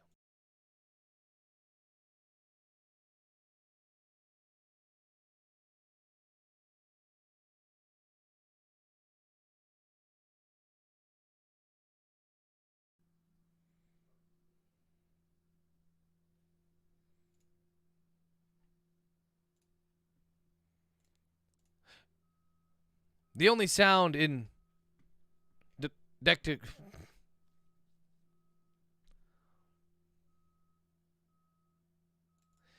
Dunbar's car was the soft whimpering that Mr. Madison made every few seconds, period to paragraph. Floyd could tell that the man was angry with him, comma.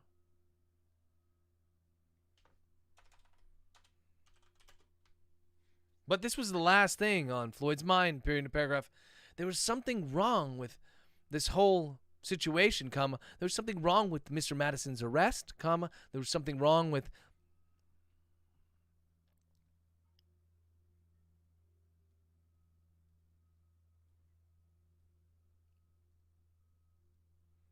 cerebrum, comma. There was something that they were missing entirely, period to paragraph. But what, question mark, new paragraph. It was clear that Dunbar was happy with having Mr. Madison in cuffs, comma, and Floyd suspected that this was partly as self-preservation, semicolon. Floyd had heard of police officers just wanting to cross off names off a board, comma, caring very little if the person they arrested was responsible for the crime or not, period to paragraph. And while he didn't suspect Dunbar fell into this crowd, comma, it was only natural that when part of the puzzle came together, comma, perhaps the majority of pieces, comma, that it was best to assume the rest would fall into place later, period to paragraph. Maybe the DA would uncover something or would come up in trial, period to paragraph, or perhaps during police interrogation, period to paragraph. But that wasn't good enough for Floyd, period. Not just because he was an FBI agent and not a detective or a police officer, comma, because it didn't fit with him, period to paragraph. He needed to know the whole piece of the puzzle.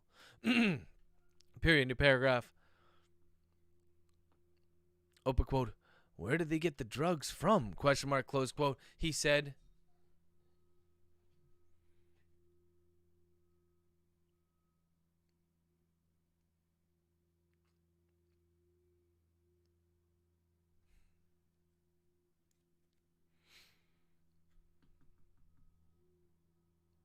softly, period to paragraph, open quote.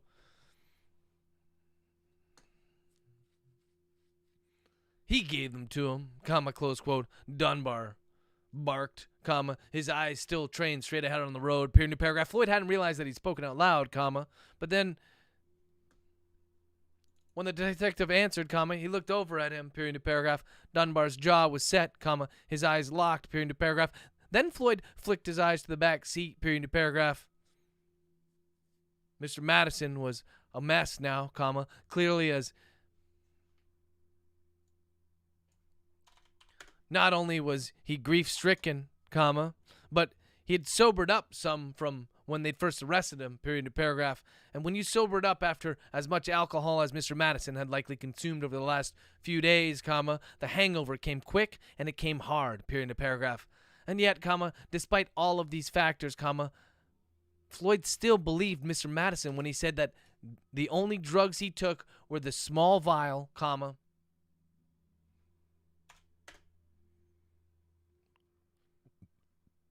from one of the study participants after it was over, period of paragraph. But the bigger issue is it was important for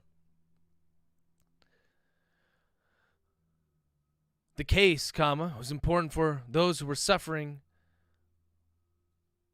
from the loss of their loved ones, comma, and it was important for completion to figure out where the girls got the drugs from, period of paragraph.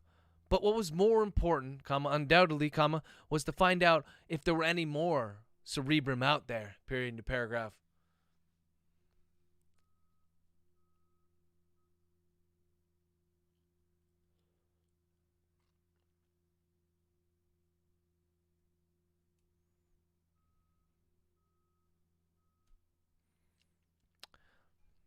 Floyd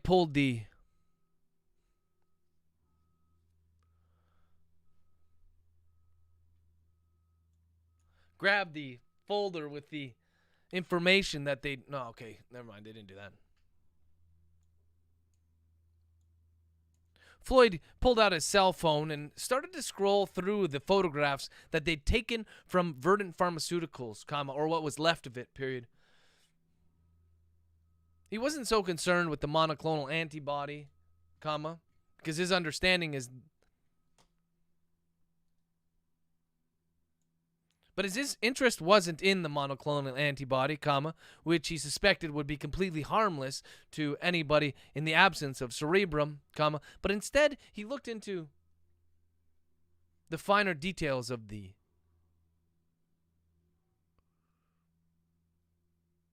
clinical trial, period of paragraph.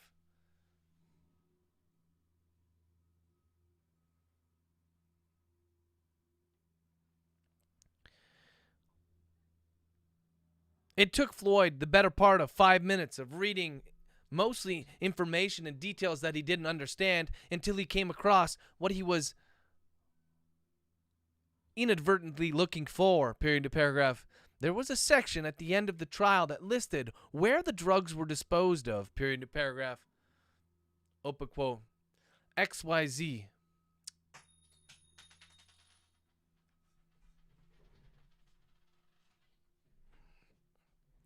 Comma, close quote, he said, period to paragraph, open quote.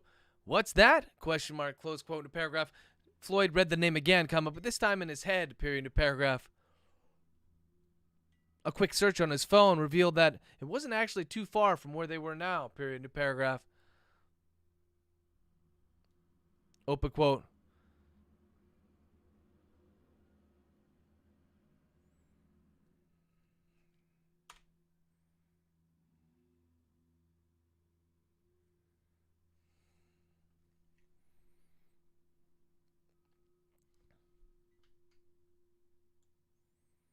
That XYZ's location wasn't far from 62nd Precinct, period to paragraph. And now, comma, as they pulled up into the driveway, comma, an idea occurred to Floyd, period. He wasn't sure if it was too late, comma, if the 2 years that intervened since the trial had ended and the girls had committed suicide was too long to gain any useful information, comma, but it was a lead that he was unwilling to let pass up, period to paragraph. As soon as they parked, comma, Floyd jumped out of the car, comma, slipping his cell phone into his pocket and hurrying across the parking lot, period to paragraph, open quote. Floyd, question mark. Floyd, exclamation point. Where the hell are you going? Question mark, close quote, to paragraph. Floyd didn't look back, period. He got behind the wheel of his car, comma, into his rental, comma, and started to drive, period to paragraph. As he passed Dunbar, comma, the man was standing with his hands out, comma, creases on his brow, period to paragraph, open quote.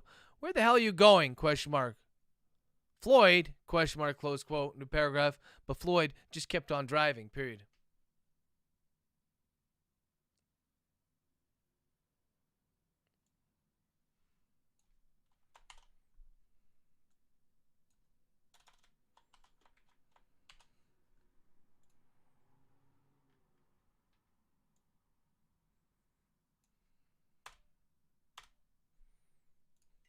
All right, so the reason why in that case I used XYZ for the name of the place instead of making something up is because, as you'll find out, this is a place that we know, right? So this is going to be another connection to Tommy here.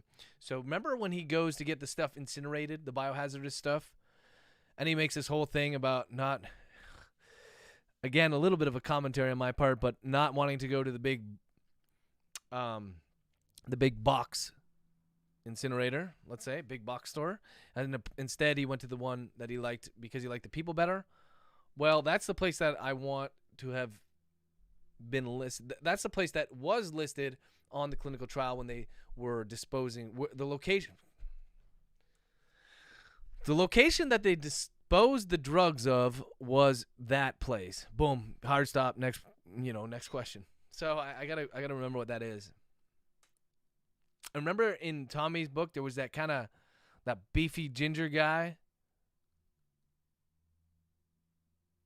who was taking care. He kind of chirped Tommy for not working out. Well, that's the same guy I want him to interact with.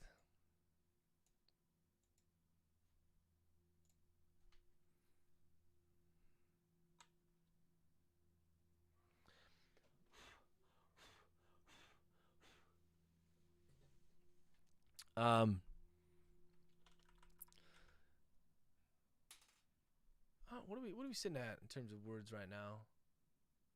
Having how many words we did today? Only 3,000. Okay, and we're looking at 12:30.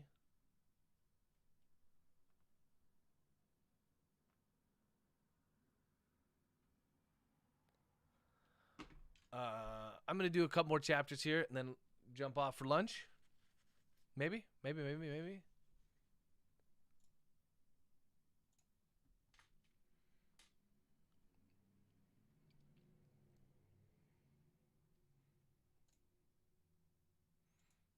I think it's amazing that I'm at 3,000 words and I've been live for 2 hours. not in a productivity way, I mean.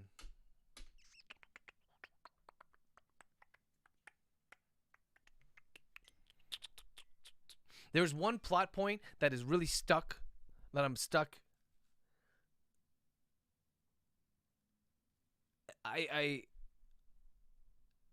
As you'll find out in a little while, in a couple chapters, this whole Mrs. Madison thing needs to play out. I'm just unsure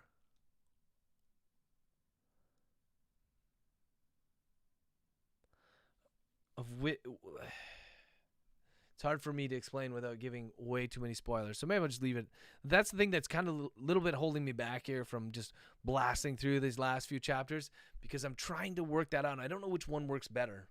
But, as usual, when I come to these problems, when I encounter these problems, I should just continue to work. Put the work in, and then they usually work themselves out.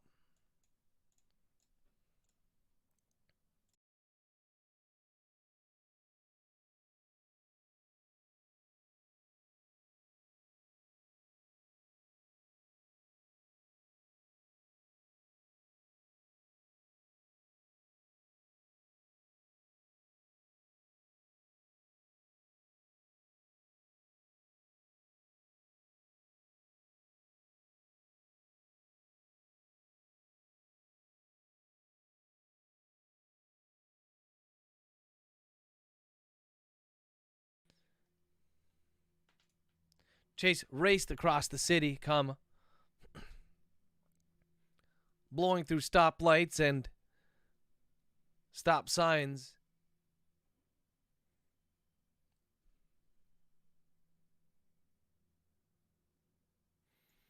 Period.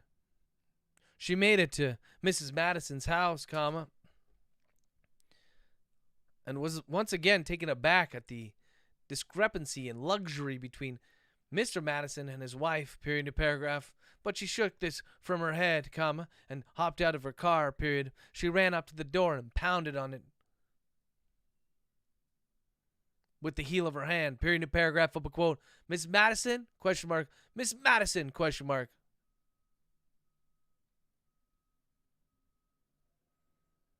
FBI, comma, open up! Exclamation point, close quote, new paragraph. She heard stirring from inside, comma, and instinctively put her hand on the butt of her gun on her hip, period.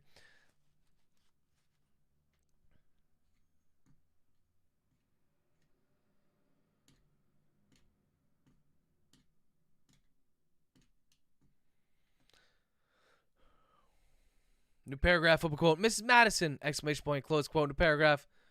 Chase heard someone approaching the door, comma, and debated trying to kick it in should they refuse to open, period. But while she was strong, comma, judging by the size and shape of the door, comma, Chase doubted that it would do any good, comma, and the only thing she would accomplish is to sprain an ankle or something else. Break something, period, new paragraph, open quote. Miss Madison, comma, this is the FBI, period, open the door, period, close quote, new paragraph. Chase was about to issue the demand once more, comma, when a voice answered her, comma, but it wasn't a female voice, period, new paragraph, nor was it the voice of an adult, period, new paragraph, open quote. I'm not supposed to open the door when my parents aren't home, comma, close quote, a boy. There it is. 2 hours, the sneeze finally came out. Woo! I'm good now. Oh, it was a good one, too. Felt so good.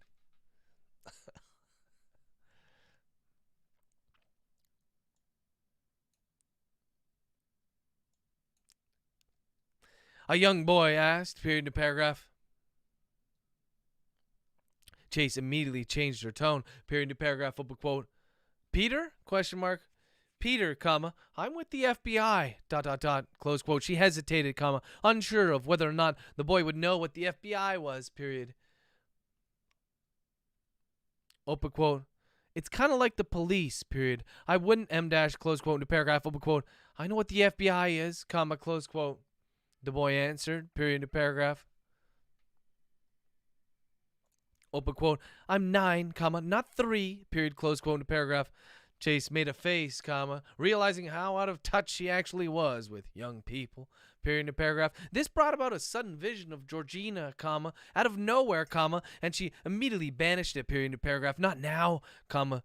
She scolded herself, period. Not now, period, new paragraph, open quote. Well, Peter, comma, I need to speak to your mother, comma, okay? Question mark, close quote, new paragraph, open quote. She's not home, period, close quote, new paragraph.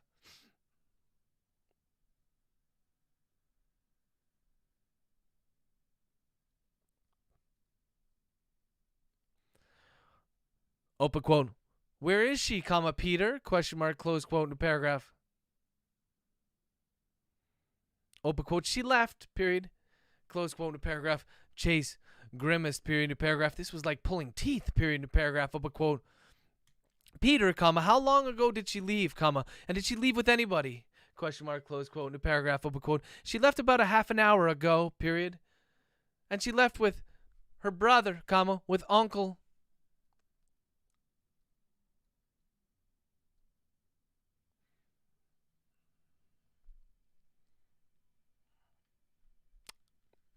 David, period, close quote, new paragraph.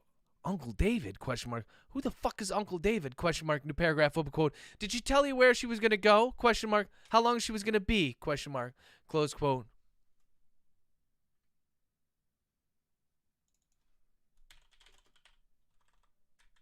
Open quote. No, comma, she didn't tell me, period. She said she'd probably be back for dinner, comma, but wasn't sure, period. She left something out for me, period. Some snacks out for me, period. Open quote, new paragraph. Open quote, damn it. Period, close quote, new paragraph. Open quote. You shouldn't say that, comma. Uncle David says you shouldn't use the Lord's name in vain. Period, close quote, new paragraph. The suddenness of the reply gave Chase pause, period, new paragraph, open quote. What does Uncle David do? Question mark. What's his job? Question mark, close quote. Chase asked, comma, moving her hand from her gun to her hip, period to paragraph. In her mind, comma, something else flashed then, comma, not an image of Georgina, comma, or Felix, comma, or even of the girls moments before they'd leapt in front of the subway, comma, an image that had taken hold and root in her mind since she first saw the videotape from the subway, period to paragraph. Instead, comma, she was thinking about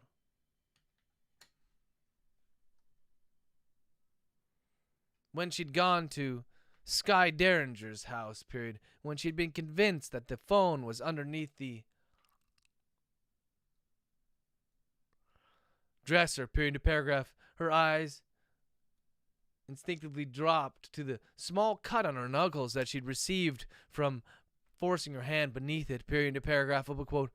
What does Uncle David do for a living? Question mark, close quote, paragraph. Chase was unsurprised by the reply, period to paragraph, open quote. He's a priest, comma, close quote. Peter replied, period, open quote. I call him Uncle David, comma, but everyone else calls him Father, period, close quote.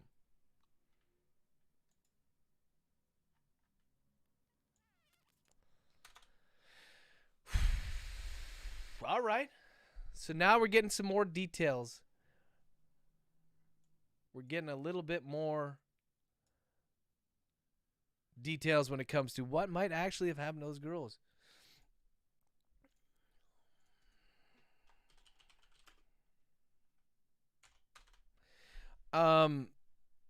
So yeah, like I said, Chase is coming to this kind of conclusion, and so is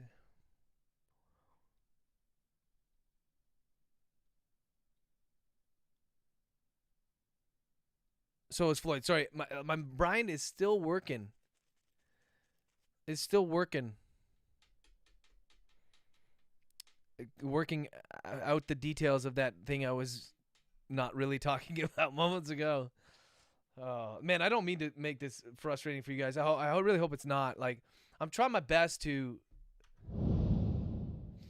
It's a fine balance, right? I'm trying my best here to be completely transparent when it comes to how I write these books and the process that goes into it. I admittedly hold a little bit back just because I want some of the twists to be a surprise to you guys. But I realize, like I said, this is live, man. This is live. We are live. So I understand that maybe that comes out to be a little bit frustrating for you. But it's also frustrating to me in a way because I'm trying to come up with these things on the fly. And, irrespective if you guys are here or not, it's just kind of the way my mind works. So I'm not really sure exactly what to do here.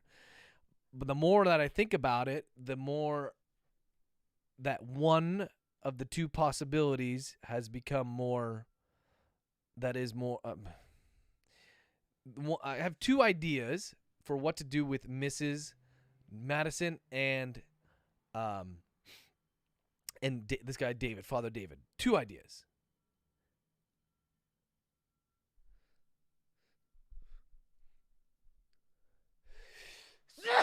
Yes, another one. Amazing. Such relief. And one of them is taking a little bit more, more mental space, more mental bandwidth. So I think I'm just gonna go with that one. And it's a cool idea. I just have to make sure I can weave it in there.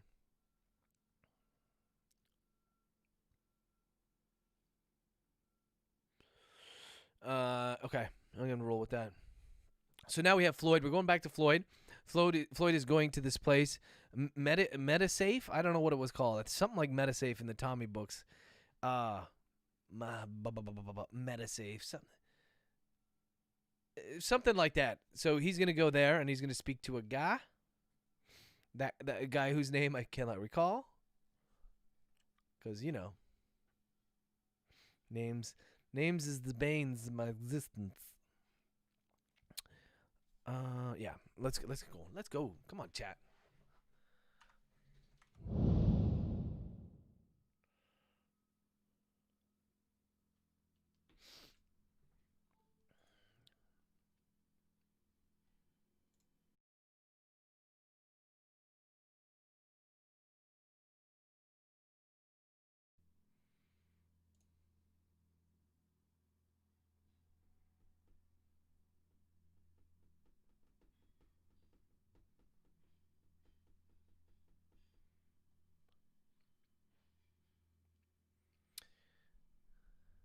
when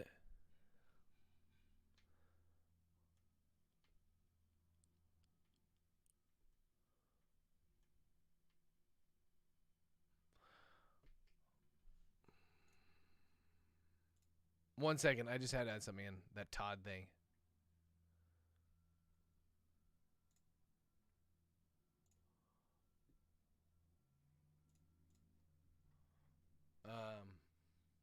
So in this case, it's just gonna be pure scuff here. I'm just gonna write exactly what I forgot to mention before. Chase remembers Todd Powers' comment about she.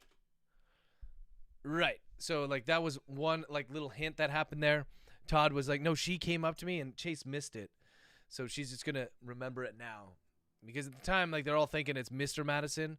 So there are a couple little hints that it was a woman who was responsible for this, or at least in part. So I just remember that. I want to put that in.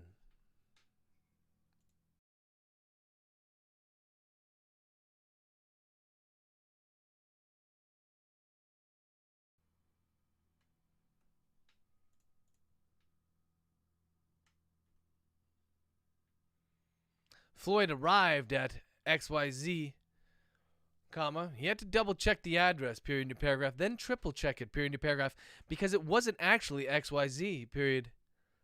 It was Wild Disposal, period.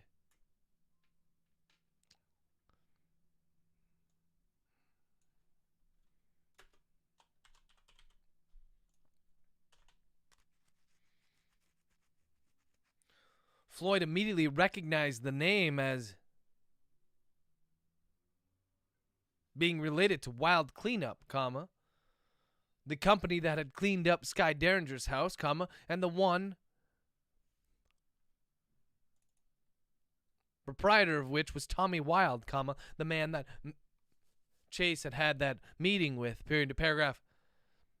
It has to be the same place, comma, he thought, period. It just underwent a name change, period, to paragraph, but he could find nothing about this online, period, to paragraph, and as he entered through the front gates, comma, flashed his FBI badge to the man in the security booth and told him that he wanted to speak to whoever was in charge of disposal, comma, his heart started to sink, period, to paragraph. What are the chances that this place still has a record of who brought the drugs here, period? Maybe they didn't even record that sort of thing, comma, or maybe they destroyed it when it changed its hands, period, to paragraph.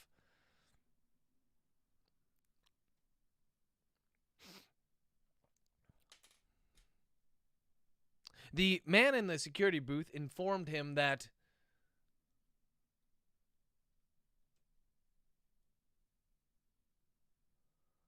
there was someone available at docking station 4 who could talk to him, period.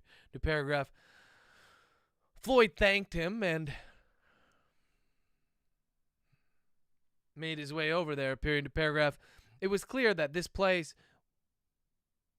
dealt in high volume of biohazardous waste, period. There were 4 large docking bays, comma, reminiscent of the ones you might see behind a Walmart, comma, where a big truck would come up to deliver its payload, period, to paragraph. But as it was now, comma, only the gate of the 4th docking bay was open, comma, and there was a portly man in a white apron smoking a cigarette with his legs dangling over the edge as Floyd approached, period, to paragraph.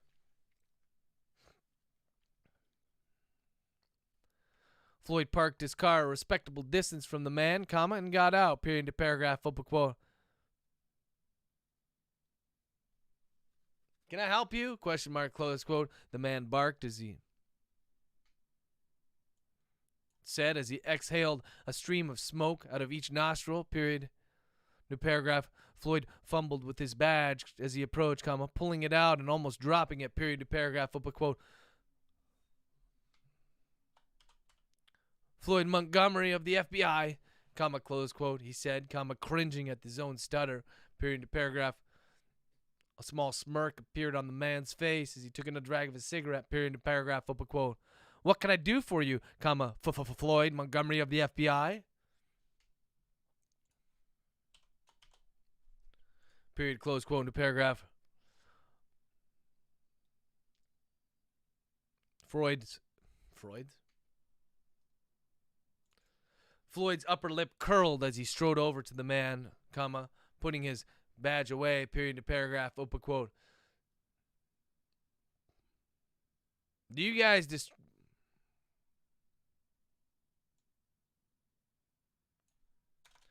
It was clear that this man had no respect for authority, comma, which was something that Floyd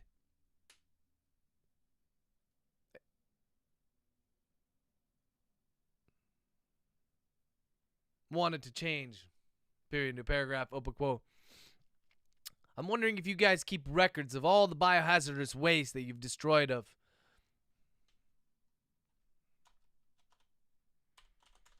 Open quote. Yep, comma, sure do, period. It's on that clipboard right up there, period, close quote. The man gestured with a fat finger towards a clipboard that was hanging in a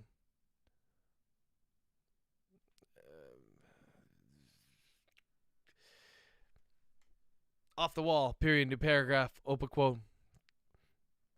Is that only recent stuff? Question mark, close quote into paragraph. Another exhale, another nod, period into paragraph, open quote. Yeah, comma, from this week, period, close quote into paragraph, open quote. What if I wanted to see something from last week, question mark, or a long time ago, question mark, close quote into paragraph? Now that the man was convinced this was no regular inspection call, comma, he hopped off of the ledge of the docking bay and took 2 steps forward, period into paragraph, open quote. Well, then you'd have to have a warrant, period. Do you have a warrant? Question mark, close quote, into paragraph.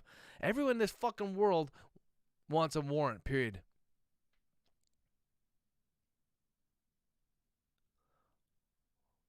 Want to ask you my name? Oh my God, what does that mean?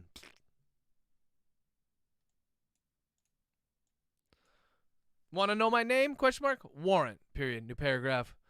Want to know my address? Question mark, new paragraph. Warrant, period, new paragraph. Want to wipe my ass? Question mark, new paragraph. Warrant, period, new paragraph.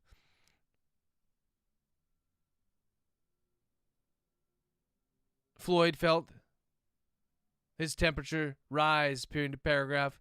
It was a culmination of this entire case, comma, how he bungled it from the very beginning, comma, how he'd been put to the test by Director Hampton to deal with this case on his own, comma, and not only could he not hack it, comma, but he'd failed miserably, period to paragraph, until he begged Chase to help him, comma, and even then, comma, he couldn't do it on his own or even with her, period. He had to get Dunbar's support, period to paragraph.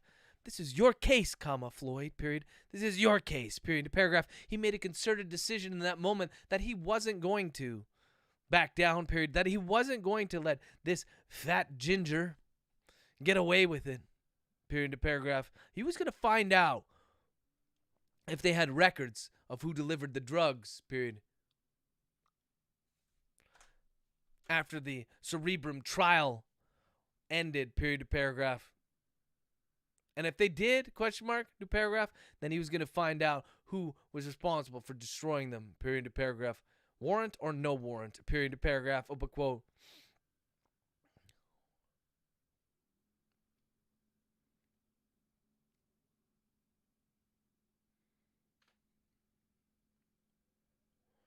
I want to know about a particular clinical trial, comma, something that happened about 2 years ago. Oh, wait. How long you been working here?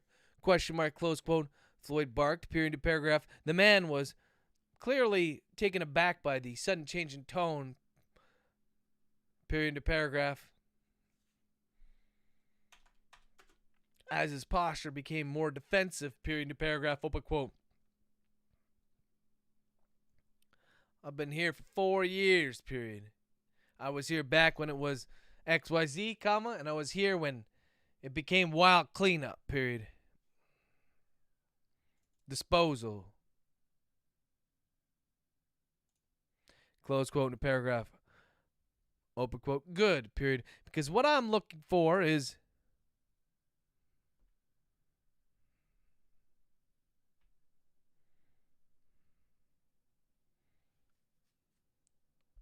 a name, M dash.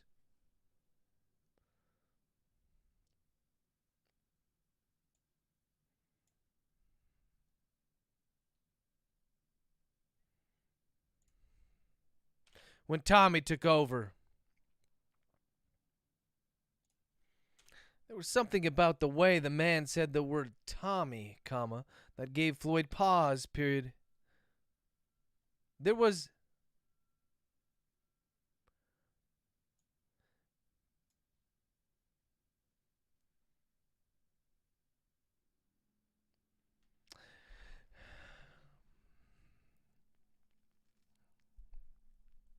This was oddly similar to the way that the Derringer had said his name when they'd asked who had cleaned up after Sky's suicide, period. New paragraph. Something that was suggestive of fear, period. New paragraph. It was a stretch, comma, but it gave something Floyd something to work with, period. New paragraph.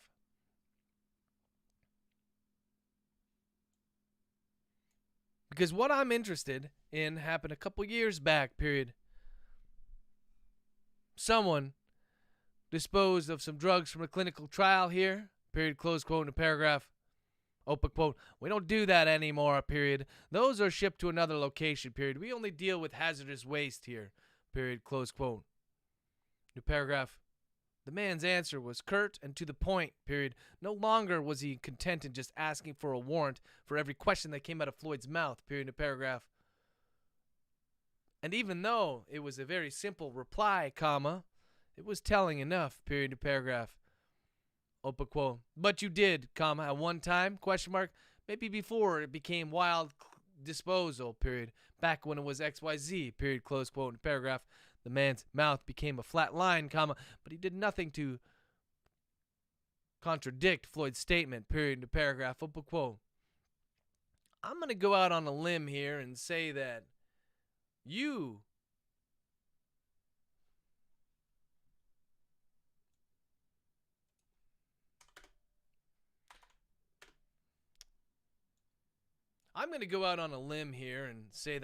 maybe you were working here when a certain drug was disposed of after a clinical trial failed, question mark, close quote, in paragraph. The man's face gave away nothing, comma, but Floyd continued, unabated, period, in paragraph, open quote.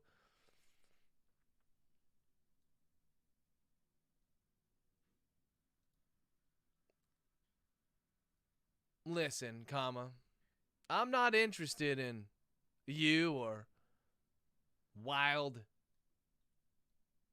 disposal, period. I'm interested in what happened to those drugs, period. Close quote, in paragraph, open quote. Like I said, comma, you're going to need a warrant, period.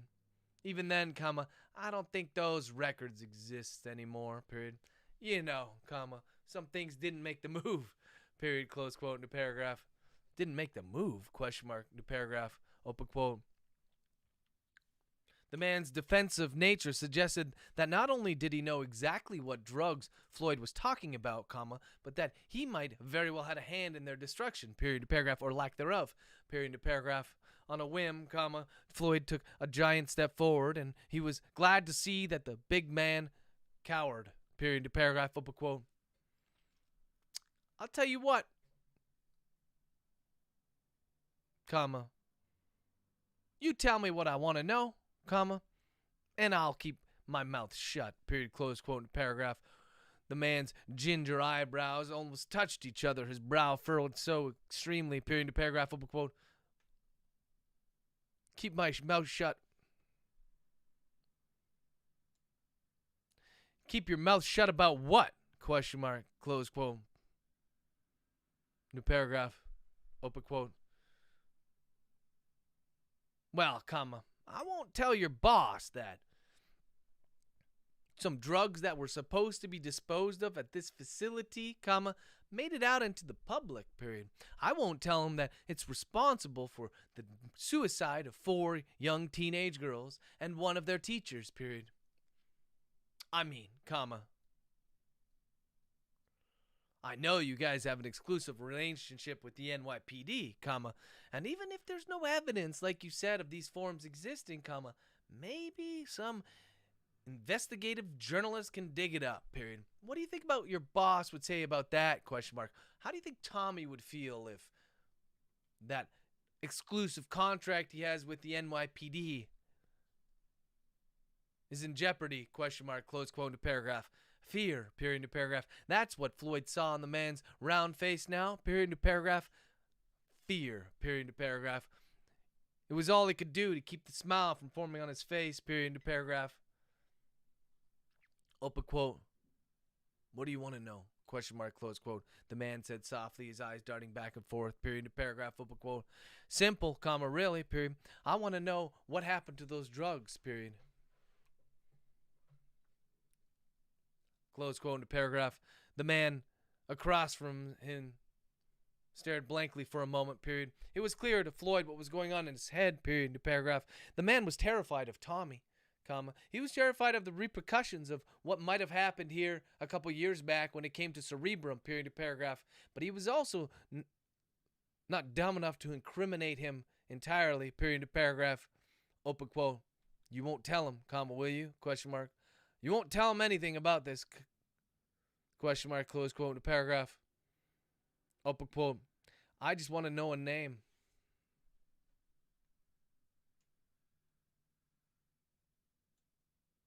A name, period.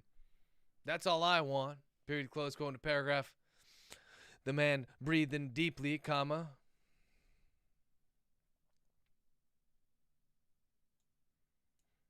The orderly took another heavy drag on his cigarette and then flicked the spent butt to the gravel at his feet, period into paragraph, open quote. I don't know what happened to cerebrum or any drugs, period. I'll tell you this, though, comma.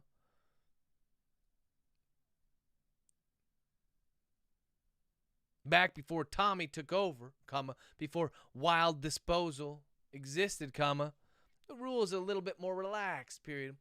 Sometimes, comma, when someone was supposed to drop off some drugs, comma, let's say a woman who was related to someone involved with the study, question mark, let's say they were to drop off the drugs, period. I could tell you that the drugs that are disposed of are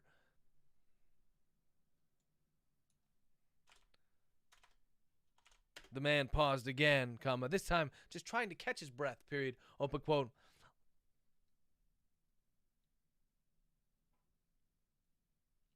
Well, comma, we don't count individual pills here, comma, at MediSafe, at XYZ, comma, we didn't count individual pills, comma. That's not what we did, period. We simply took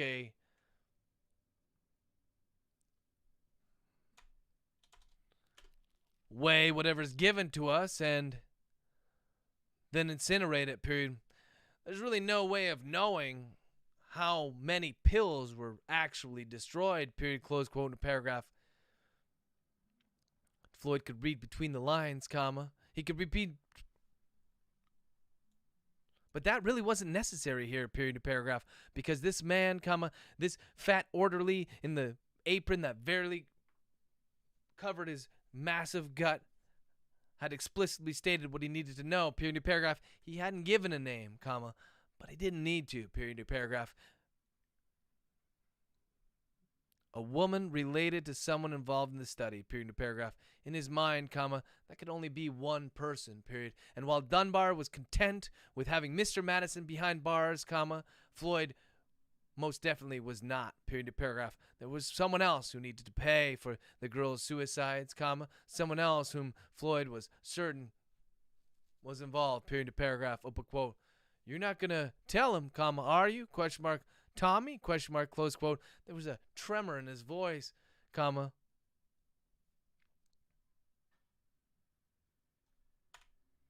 That made Floyd think, period to paragraph, who is this fucking Tommy guy? Question mark, new paragraph, open quote. Maybe, comma, maybe not, comma, close quote, Floyd said, period to paragraph. Then he got back into his car and hammered on the gas, comma, sending a spray of rocks shooting all over the man, period to paragraph. As he exited wild disposal, comma, Floyd let the smile that was threatening to creep on his face come out in full force, period to paragraph. Maybe I can do this, comma, he thought, period. Maybe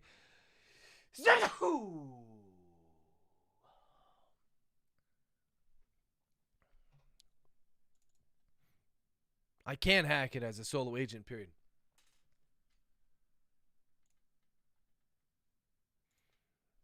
All right, a little weak there at the end, but you get the gist of it. So now we've got more information. The reader's getting information from Floyd's perspective, from Chase's perspective, and now everything's kind of coalescing. And we still have this one nitty detail to work out. I was like, who the fuck is this Father David character? It's that time where I say goodbye to you. And every day brings a tear to my eye. It's 1 o'clock, guys. I'm going to break for lunch. I'm going to try to be back here in 1 hour. I know we had a lot of fun, lots of chat, lots of deep shit comes out. Thank you, Lisa. And thank you for the like, Vic. I'm glad you could make it, at least for the tail end, if you just arrived. We are getting close. We're close to the end of this book. It's been one hell of a ride. Let's check our word count for today, guys. We're at 5,000 words. As usual, 90% of the time was chatting and having a good time and hanging out, and 10% was working. But hey, that's what life's all about. And now that we're locked down, I mean, I'll be hanging out with you guys all the time. Please enjoy your lunch, or for you guys in different time zone. I'm live streaming here. What are you doing? Enjoy your dinner or your snacks or whatever you're doing, guys. Stay safe. I'll be back in about an hour. We're going to get a couple more chapters in. I don't know if we're going to get it done today, though, but maybe. Take care, guys. See you soon.